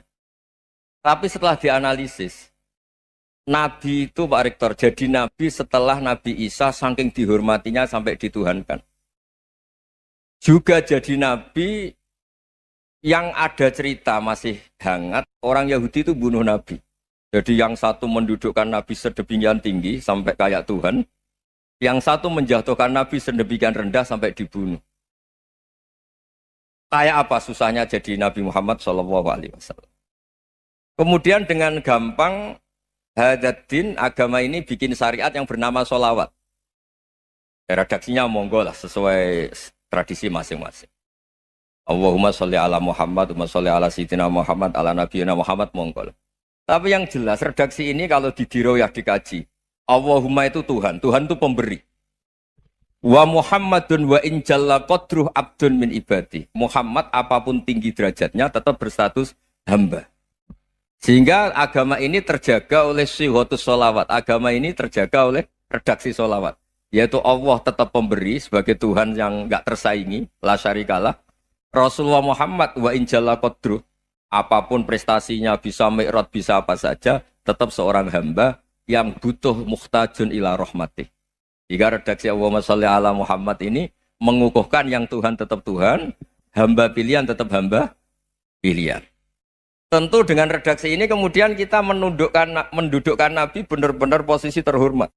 Yaitu orang yang paling berhak dapat askat tahiyat, mendapat penghormatan Allah paling tinggi, yaitu Rasulullah Muhammad SAW. Dan itu diulang-ulang oleh Allah. Subhanalladzi asra bi'abdi. Status hamba ini diulang. Lagi-lagi ini bernama diroyah. Bernama apa? Contoh ketiga misalnya fihi ayatum bayinatum maqamu Ibrahim. Dulu orang Yahudi itu ada diskusi masif. Syaratnya Nabi itu mbah-mbahnya harus Nabi. Harus keturunan Nabi. Kemudian semua Nabi rata-rata di Palestina, di Syam. Lalu Muhammadnya asal-usulnya dari mana? Tahu-tahu orang Arab kok Nabi. Padahal orang Arab itu dulu jahiliyah. Alhasil terus diceritakan bukti Muhammad ini turunan Ibrahim adalah ada jejak kaki Nabi Ibrahim di dekat apa? Ka'bah. Fihi ayatum bayinatum maqamu Ibrahim. Kalau Nabi Ibrahim pernah di Mekah, artinya beliau pernah meninggalkan turunan yang di Mekah. Yaitu bernama Nabiuna Muhammadun sallallahu alaihi wasallam. Itu disebut fihi ayatum bayinatum maqamu Ibrahim. Nah, itu namanya diroyah. Diroyah itu satu perilaku keseharian kita beragama, kemudian tahu logikanya. Yang keempat misalnya, mangkana yu'minu billahi wal yaumil akhir fal yukrim apa? Jaro. Orang yang iman karena Allah dan Rasul, maka memuliakan tetangganya. Andaikan pakai hukum sosial, tentu kalau tetangga kita baik, kita baik. Kalau kurang baik, kok kurang penggawean kan gitu.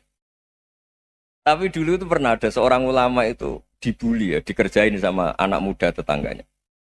Pak Kiai datang ke rumah saya. Orang ini datang. Kemudian setelah di rumahnya, saya tidak jadi butuh sama Pak Kiai, silahkan pulang. Itu Kiainya senyum menikmati. Dan itu terulang 3 kali. Dibully seperti itu, dikerjain terulang 3 kali. Lalu tetap Kiainya tuh asik, seneng sekali. Lama-lama muda ini tanya, kenapa engkau tidak tersinggung? Padahal saya kerjain sampai 3 kali. Tak undang, terus tak suruh pulang. Tak undang, tak suruh pulang. Kata Kiai tadi, Yang memerintahkan baik sama tetangga itu Allah. Jadi saya nikmati ketika bisa baik sama Anda. Tidak ada urusannya dengan perilaku Anda yang menolak saya. Nah itu terus kita tahu, memang motifnya kita baik sama tetangga karena iman sama Allah dan Rasul, bukan hukum kompensasi sosial. Jadi kalau mau diteruskan Pak Rektor, saya ngajar di sini ya karena perintah Allah itu orang alim harus ngajar, bukan karena perintah Rektor. Kalau diteruskan. Ya saya mohon juga gitu para dosen, para karyawan di sini kalau nggak khianat dengan UI itu karena takut sama Allah, jangan takut sama Rektor. Kalau Anda baik juga karena Allah, jangan baik karena apa? Rektor. Bagaimanapun ya semua kita ini makhluk. Makhluk itu la yadurru wa la yanfa. Begitu juga melihat Indonesia. Melihat saya ini kan ikut di UI itu lama sekali ikut sama Profesor Zeni dari Profesor Zeni nulis tafsir. Mungkin Pak Hersoyo tahu banyak dulu, Pak Lutfi ya tahu banyak. Tapi saya memang nggak pernah terbuka karena ya memang nggak ingin sebenarnya. Kondisi ini kondisi darurat.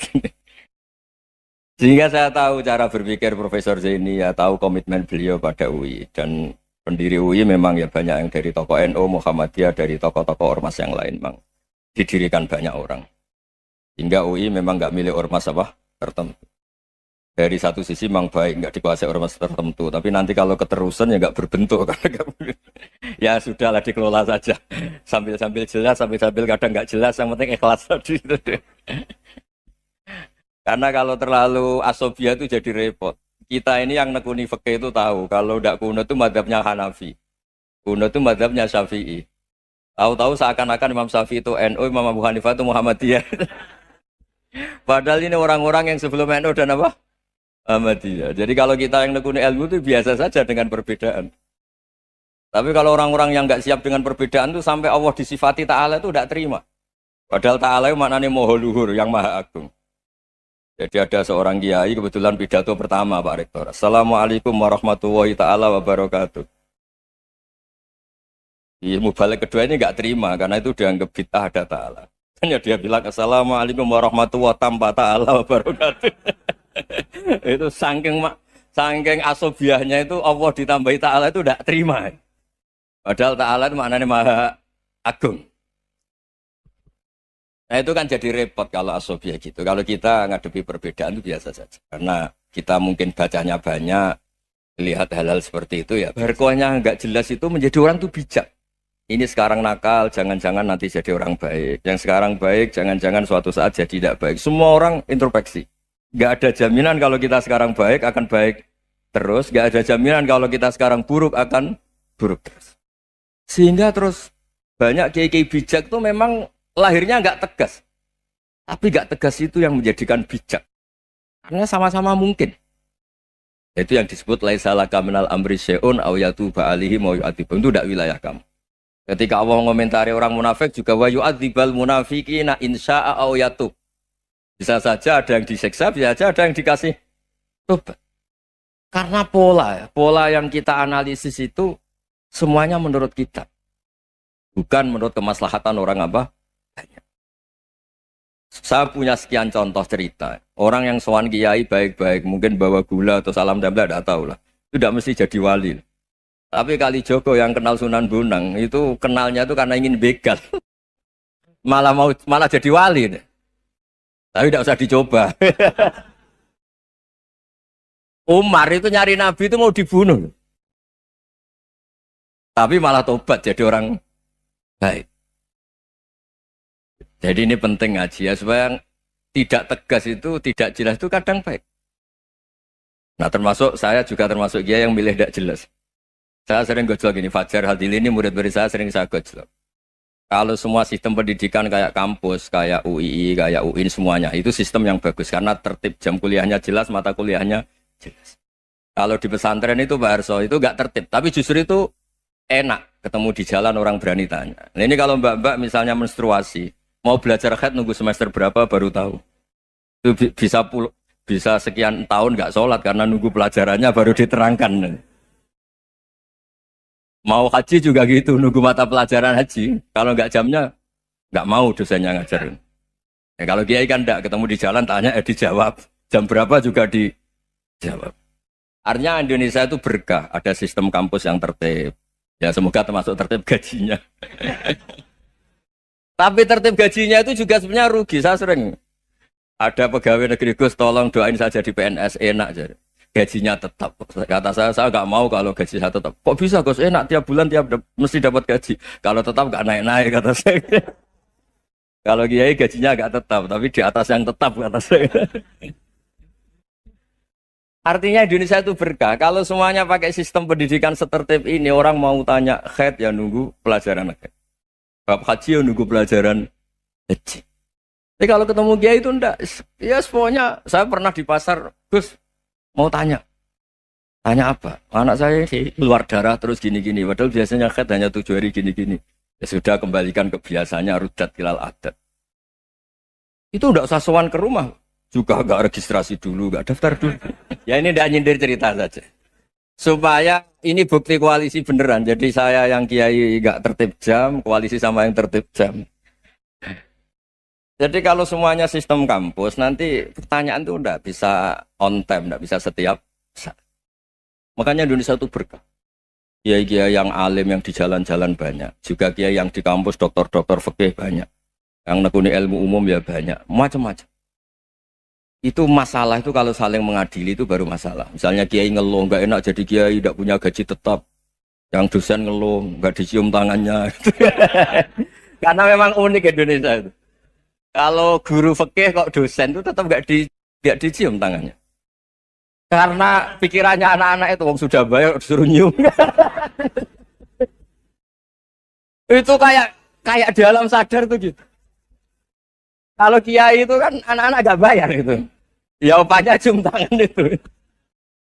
Makanya kalau kiai-kiai tidak keramat bisa mati. Karena cium tangannya doang itu bisa mati itu kiainya. Ya ini cerita. Supaya saling menghormati. Nah dulu itu perbedaan itu urusan sudut pandang. Ya saya ulang lagi, perbedaan itu sudut. Allah yang Tuhan saja sering didebat sama nabi-nabinya. Karena urusan sudut pandang apa? Saya beri contoh ya. Suatu saat Khalilur Rahman Ibrahim itu saatnya meninggal sama Allah, Israel disuruh. Israel itu Ibrahim saatnya meninggal, ambil nyawanya. Setelah datang ke Ibrahim, ya Khalilur Rahman Ibrahim, saya disuruh nyabut nyawa Anda. Itu Israel dipaksa mikir sama Ibrahim. Hal ra'aita khalilan yumitu khalilah. Kamu tahu orang yang mencintai kemudian bunuh yang dicintai. Itu logika agak benar. Akhirnya Israel kan nggak biasa debat. Kan nggak dilatih debat, nggak pernah ikut lomba UI debat ilmiah. Dia taunya nyambut nyawa aja. Kembali ke Allah. Ya Allah, kata Ibrahim, hal ra'aita khalilan yumitu khalilah. Masa kekasih bunuh yang dicintai ya. Tapi kata Allah santai. Bilang ke Ibrahim, hal ra'aita habiban yakrahu ayyalqa habibah. Masa katanya dia cinta saya, kemudian ketemu saya tidak berani. Israel mater lagi. Logikanya gini, Ibrahim, masa yang dicintai sama yang ketemu yang dicintai nggak berani? Ya udah ketemu aja. Satunya yang meninggal itu. Artinya kamu bisa saja GR tidak mati-mati karena merasa dicintai, atau ingin mati karena mencintai. Nah maksud saya hal-hal seperti ini orang UI pasti nggak jelas. Katanya cinta Allah suruh mati ya nggak mau. Nggak jelas kan? Dibilang nggak cinta juga nggak mau. Tapi dibilang cinta kalau ukurannya mati juga nggak mau. Nah, tapi dalam banyak hal nggak jelas itu penting, Pak. Penting sekali. Buatan guyon. Saya beri contoh sekian ilmiah, nggak jelas itu penting. Rasulullah Shallallahu Alaihi Wasallam itu dalam banyak hal itu disuruh Allah, memang disuruh supaya ngambil sikap seperti itu. Karena Allah itu punya otoritas penuh untuk bikin orang itu baik atau tidak baik. Wahsy itu yang membunuh Sayyid Hamzah, orang paling dicintai Nabi, di antara yang dicintai Nabi. Qatalahu Wahsyun, dibunuh oleh Wahsy. Nabi secara basarnya itu nggak suka sama Wahsy. Sampai cara lahir ya ingin corong Jawa, ingin masuk nol. Tapi apa kata Allah? Laisa laka minal amri syai'un aw yatuba alaihim aw yu'adziba. Itu tidak wilayah kamu Muhammad. Malah Wahsy dikasih tobat sama Allah. Khalid bin Walid, itu perang Uhud kalah itu karena ide brilian Khalid bin Walid. Pas itu masih panglima kafir. Yaitu pura-pura kalah, ghanimah dilepas, sahabat turun, pasukannya naik, walhasil orang Islam kalah. Khalid bin Walid akhirnya juga masuk Islam. Orang yang secara basariah Nabi itu gak siap. Kebalikannya juga ada. Sa'labah itu orang sampai tempat gelar hamamatul masjid. Ini pas ngaji mesti ingat. Salam. Dia di masjid terus. Setiap habis salam tuh lari karena istrinya nyuwun sewu masih berpakaian yang tidak pantas. Kenapa engkau terburu-buru pulang? Pakaian yang dipakai istri saya sekarang saya pakai. Ya pakaian sarung itu kayak Pak Rektor kan fleksibel. Ini khusus mau Ramadan, tidak akan sarungan terus, gak usah khawatir. Jadi ini tadi sudah perjanjian. Saya yang kiai celananan, beliau yang rektor pakai sarung. Jadi iya. Supaya itu barter madhab. Tapi hanya sekali ini aja, bukan. Jadi jangan diharapkan ini jadi tontonan terus-menerus. Dan ini barter madhab. Saya sama Profesor Kores juga sering gitu. Saya pakai sarung yang dihadiahi beliau, beliau pakai sarung yang dihadiahi saya. Memang itu tradisi Islam. Tahadau tahabu, kamu saling memberi hadiah maka kamu saling mencintai, bukan riswah, bukan riswah. Walhasil terus Sa'labah ini mbok saya didoakan Nabi supaya saya kaya, supaya tidak sering ganti pakaian seperti ini sama istri saya. Jangan-jangan kamu miskin itu lebih baik, ngotot minta didoakan. Didoain Nabi kaya terus lama-lama ninggal sholat, ninggal jamaah. Itu Allah belum tersinggung. Yang mulai Allah tersinggung itu kan saya sering fatwa di mana-mana, sering memberi saran. Mumpung kamu miskin itu sering sedekah. Karena kalau sudah kaya itu tidak bisa. Saya memberi analogi gini. Kalau saya masih santri miskin, punya uang 100.000, diminta guru saya 50 tak kasihkan. Padahal itu 50%. Punya 2 kambing kurus, diminta guru saya 1 pasti tak kasihkan. Padahal itu 50%. Jadi kalau punya sapi Brahman atau sapi limusin yang harganya itu 100 juta, punya 2, diminta 1 boleh enggak? Tidak boleh. Saya punya motor butut 2, diminta teman saya 1 boleh. Tapi kalau Davidson Harley itu nggak boleh. Itu. Nah, walhasil itu kalau kita miskin, misalnya kita zaman kuliah atau zaman mondok atau zaman apa saja, punya uang 100.000, nartik temannya sampai 50.000 kan biasa. Tapi setelah 1 miliar, berani nggak kamu kasihkan 500 juta? Sama-sama 50%. Enggak kan? Nah, Sa'labah gitu. Ketika zakat masih per 40 kambing 1 kambing itu sebenarnya kan masih ringan. 41, 82. Kambingnya itu sudah mabenal jabalen. Barang dihitung zakat karena sudah ribuan, jumlahnya sampai 400 kambing. Banyak lah pokoknya. Terus kata Sa'labah, ini pemerasan. Karena jumlahnya besar. Allah tersinggung karena nabinya dianggap narik zakat itu dianggap khorot, dianggap pemeras. Allah tersinggung kemudian fa'aqobahum nifakon fi qulubihim ila yaumil. Dia ditegur munafik. Semenjak itu terus tadi kembali gak jelas tadi. Jadi kalau makanya itu pakar-pakar akhlak ya, pakar-pakar etika peradaban. Itu tertampar betul ketika Nabi urusan ilmu itu mengabaikan itu kalau sudah urusan ilmu. Misalnya begini, ada urusan ilmu. Ada mbak-mbak cantik atau ibu-ibu cantik. Itu dalam Islam itu diajarkan jangan sopan-sopan banget. Kata Nabi, karena kekuatan ilmu itu di atas kekuatan akhlak, di atas kekuatan adab. Ya nisa an-nabi lastunna ka ahadim minan nisa. Ini taqaitunna fala takhdu'na bil qaul. Fa yatma alladhi fi qalbihi maradun. Misalnya ada mbak-mbak cantik, menarik. Kemudian sopan misalnya sama Pak Fajarin sama dosen-dosen. Monggo binara. Wah itu bahaya pikirannya kemana-mana itu. Orang yang imannya pas-pasan, berarti mau. Maksud saya kalau cantik, menarik, ketemu di jalan, biarin aja dosennya mau kemana, biarin aja. Gak usah dihormatin. Kalau dihormatin, Pak mau kemana sadereno bisa bahaya. Nah, biarin aja. Kalau tanya, Dek ini alamatnya mana? Cari sendiri Pak.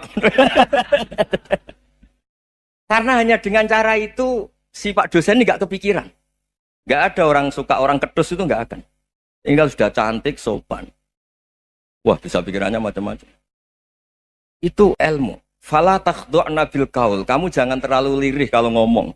Fayat ma'alladzi fi qalbi maradun. Orang yang pikirannya masih kotor pasti berpikir yang negatif. Anda mungkin demi sopan sama dosen Anda. Tapi sejauh mana dosen Anda juga berpikir positif. Itu kan uji iman sama uji nyali. Nah, sama pejabat yang sopan sama kiai mungkin punya Alphard, punya Robicon, punya terus bawa uang banyak. Terus sama kiai cium tangan hormat. Jangan-jangan kiainya yang pikirannya macam-macam. Ini berarti bisa jadi muhibbin potensial misalnya. Nah, saya ini termasuk kiai yang pengagum ilmu. Sehingga saya sama orang yang medit, yang kikir sama saya itu saya senangnya bukan main. Kenapa? Karena kalau orang medit itu gak berhak. Kalau orang lomo 1 juta minta surga, 2 juta ya minta apa? Surga. Gus, salam template. 200.000 aja kadang minta surga. Tapi kalau yang kikir-kikir ya sudah salaman tok sudah, gak minta apa-apa kan dia tahu diri, nggak bayar kok minta. Maksud saya Islam itu luas, dinikmati saja, Pak. Dinikmati saja. Nah itu diroya, maksudnya itu diroya. Diroya itu kamu tahu aturan Islam itu kamu harus yakin khairihi wa syarrihi minallah. Semua itu ujian, tapi kemudian dikaji. Makanya saya ini termasuk pengagum Imam Syafi'i. Imam Syafi'i itu dikasih tahu. Ada orang yang di depan engkau cium tangan hormat, tuh di luar ngomong-ngomong, ngata-ngatain Anda. Imam Syafi'i tertawa-tawa sewenang. Loh, ada ini dikata-katain di luar kok. Kok tidak kamu anggap munafik malah tertawa. Berarti saya wibawa, di depan saya nggak berani. Dianggap enteng saja. Dibilangin, sebagian orang kampung sini nggak suka sama engkau. Baguslah, tidak akan pinjam uang sama saya. Di mana-mana orang pinjam minta tolong tuh karena seneng. Kalau benci kan enggak. Intinya dianggap enteng saja. Yang terjadi di dunia itu semuanya dianggap enteng saja. Man asa ilaika faqat atlakoka. Yang berburuk sama kamu itu membebaskan kamu. Coba kalau akrab, titip. Ya misalnya akrab sama Pak Fajar. Bilangkan ke Pak Rektor, sangkap tuh jadi guru tetap atau apa, kan ribet. Kalau tidak cocok kan nggak minta apa-apa. Makanya hati-hati Pak Rektor sama yang akrab-akrab itu. Itu dulu saya juga nggak paham. Di antara wasiat Bapak yang sering diulang-ulang tuh itu. Suatu saat kamu jadi kiai, ngelola orang nggak seneng tuh gampang. Sudah, situ orang lain. Tapi kalau ngelola orang orang seneng tuh repot. Mintanya aneh-aneh. 100.000 aja minta surga. Hanya teman tenis saja minta naik jabatan. Intinya itu ya sudahlah dikelola. Yang seneng ya berkah, mungkin teman berjuang, teman diskusi. Yang nggak seneng ya berkah, karena ini tidak minta macam-macam, enggak seneng. Nah itu namanya diroya. Diroya itu satu kajian keilmuan yang menjadikan kita ini nyaman dengan riwayat-riwayat, panduan-panduan dari Rasulullah Shallallahu Alaihi Wasallam. Kayak tadi. Kenapa sih tentang baik sama tetangga, baik sama tamu? Hitung-hitungannya itu mangkana yu'minu billahi wal yaumil. Jadi Allah ngendikan marojal bahro ini napa yal taqiyan. 2 mata air itu dipertemukan. Itu banyak muara sungai itu bermuara teng napa laut. Kados kali Kapuas, kali pundi-pundi ini sawangane bermuara teng laut. Yal taqiyan di sawangane ketemu. Tapi itu semua hanya firoil apa? Ini dalam pandangan Allah. Kulo nate banyak ngaji tenggene kitab-kitab karangan Imam Rozi. Imam Rozi itu ulama tafsir besar ingkang menjelaskan posisi Quran sebagai wahyu yang berkarakter bahasa. Jadi Quran ini wahyu, dia mesti bener. Tapi piye wae Quran itu bahasa. Niki rungokaken ya. Jadi Quran piye wae napa? Bahasa. Jadi mungkin sampean ben gak kaget. Mungkin sampean gak kaget wong imane sampean ikan mokong, ora wati paham lah iman apa mokong. Tapi kok anak putune sampean kok iso janggal mbek Quran. Nak generasine kula jenengan ra iso jawab, kok anak putune jenengan wis ra iman mbek Quran. Iman raturan, jadi gak diilmiah. Contohnya ngeten ya. Ketika banyak ilmuwan itu bisa dari orang Islam piyambak, dari orang Barat, baik itu sekuler, orientalis, Kristen, Katolik, macam-macam. Ketika banyak ilmuwan itu penemuannya lebih diakui secara ilmiah ketimbang tulisan-tulisan agama, itu kan menimbulkan keguncangan. Ndadekno iman iku oleh. Misalnya ngeten sing terkenal. Mungkin jenengan sering pireng. Nabi nate dawuh bulan itu ning langit ketiga. Nah, srengenge ning langit keberapa? Kok terus terakhir langit terakhir itu sing dinggoni Jibril. Okay. Terus ketika wonten berita bahwa para NASA Amerika itu bisa naik bulan. Rata-rata kiai desa dulu gak percaya. Nabi Muhammad sing nabi nak munggah ning gone bulan tak tok pamit mbek Jibril ngono ae ora mesti dibukakno. Dibukakno ngenteni diintegrasi. Saiki sapa Muhammad? Muhammad wis sapa Jibril dibukakno. Itu satu contoh. Kalau dek dalu ngaji kalian santri-santri, kalau terangaken.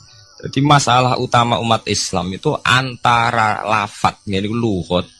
Iku terus diimani nganggo karpe dhewe. Lha iku sing dadi masalah utama. Lugat nggih bahasa iku diimani menurut karpe dhewe. Ora menurut karpe ilmiah. Contohnya gampang kan. Sampeyan bayangno langit itu apa? Langit itu satu wilayah, satu area yang digoni malaikat, satu area yang tidak tersentuh. Kemana bayangno langit itu satu area yang tidak tersentuh. Sehingga ono kabar nak bulan yang langit ketiga kok terima menungso dok bulan terus sampai ora percaya. Gue dianggap masuk wilayah sing wis wilayah Jibril. Padahal tidak begitu. Masalah istilah sama itu istilah lughat. Terus Imam Razi menjawab sama itu istilah lughat. Jadi sesuatu yang tidak bumi ini itu namanya sama. Sesuatu yang tidak bumi ini namanya sama. Sampai sing nate kaji sing numpak pesawat. Kalau nggih nate numpak pesawat sing jarak-jarak jauh. Sampai ndelok dhuwur nggih langit. Ngisor nggih napa? Langit sampai nak buka teng pesawat sing jendela. Delok ngisor ngeten nggih langit, delok dhuwur nggih napa? Langit. Sebab itu istilah langit itu hanya untuk menunjuk, istilah sama itu hanya menunjuk sesuatu yang tidak bumi. Terus Imam Razi mencontohkan Allah dawuh alam taro kaifa daraballahu masalan kalimatan kasajaratin apa thayyibatin asluha sabitun fil ardi wa far'uha apa fis sama nggih asluha sabitun apa fil ardi wa far'uha apa fis sama. Kalimat thayyibah iku kaya wit sing thayyibah ngene iku wit kurma asluha sabitun fil ardi akare wit kurma menghunjam ning bumi wa far'uha fis sama, cabang-cabangnya atau dahane fis sama. Ya, artinya kan sederhana loh gitu. Wit kurma ku dahane fis sama. Sama artinya mosok koyok bayangane sampean sesuatu yang bener-bener gak tersentuh. Wong dahane wit kurma fis sama. Jadi kasajaratin apa? Thayyibatin asluha sabitun fil ardi wa far'uha apa? Sama, sama temeriku mosok artinya lemu angin sing nggak terjangkau. Wong artinya koyok wit kurma sing akari menghujam ning bumi, wa faruhan apa? Sama, dahan-dahan atau cabang fis sama. Sebab itu istilah sama tenggene Quran itu menunjuk satu arti yang tidak bumi. Nah, sampean delok teng munjid teng kamus-kamus mutlakul uluwi, sesuatu yang atas itu sama. Paham gitu? Sebab itu ketika ditemukan, nah ini kalau cerita astronomi, ini iman itu dibaringi mbek ilmu. Nak cara ilmu falak, cara ilmu astronomi, bumi itu kan berputar. Ketika kita di atas, kita ngalami siang. Ketika kita di bawah, kita ngalami malam. Orang kok srengenge ables ning bumi itu. Lah nak srengenge ables ning bumi logikanya kan mboten masuk akal. Mergo srengenge luwih gede. Mosok iso ketelan barang sing luwih cilik. Nah, tapi kenapa istilah-istilahnya kok hatta idza balagha maghribas syamsi wajadaha taghrubu fi ainin hamiatin. Nak wis wayahe sore, ben delok srengenge sawangane ya surup ning mata air. Muga anggere sore sampean delok nang gunung, nggih. Nak sore sampean teng gunung, sampean delok srengenge sawangane ambles teng laut. Wajadaha taghrubu fi ainin hamiyah. Lah itu jalan keluarnya apa ya? Kayak Imam Suyuti ini fi ra'yil aini sawangane. Dadi piye wae Quran itu pakai lugat, tapi balik ning istilah sawangane. Jadi Quran itu tidak mesti memutuskan sesuatu itu sak mestine. Sawangane fi ra'yil aini.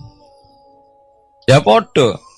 Kaya air tawar ambek air asin, sawangane ketemu nyatane keudek-udek. Wong sangka sungai mengalir ke laut. Tapi sawangane Allah tetap bikin karakter masing-masing. Dan keduanya tetap sesuai dengan karakter masing-masing. Jadi ahli fisika nu paham betul. Benda mbok adu kaya apa tetap mereka bawa ciri masing-masing. Kok kabeh nggawa gene masing-masing. Berarti ketemu sawangane tok hakikate ndak pernah mau napa? Ketemu. Ini jenenge firoil. Sebab itu banyak ayat-ayat yang terjawab oleh teori Firo'il Aini. Gini ku sawangan. Jadi ku masalah-masalah ilmiah yang bisa menjawab beberapa kejanggalan, guys. Beberapa kejanggalan dohirin nas agama.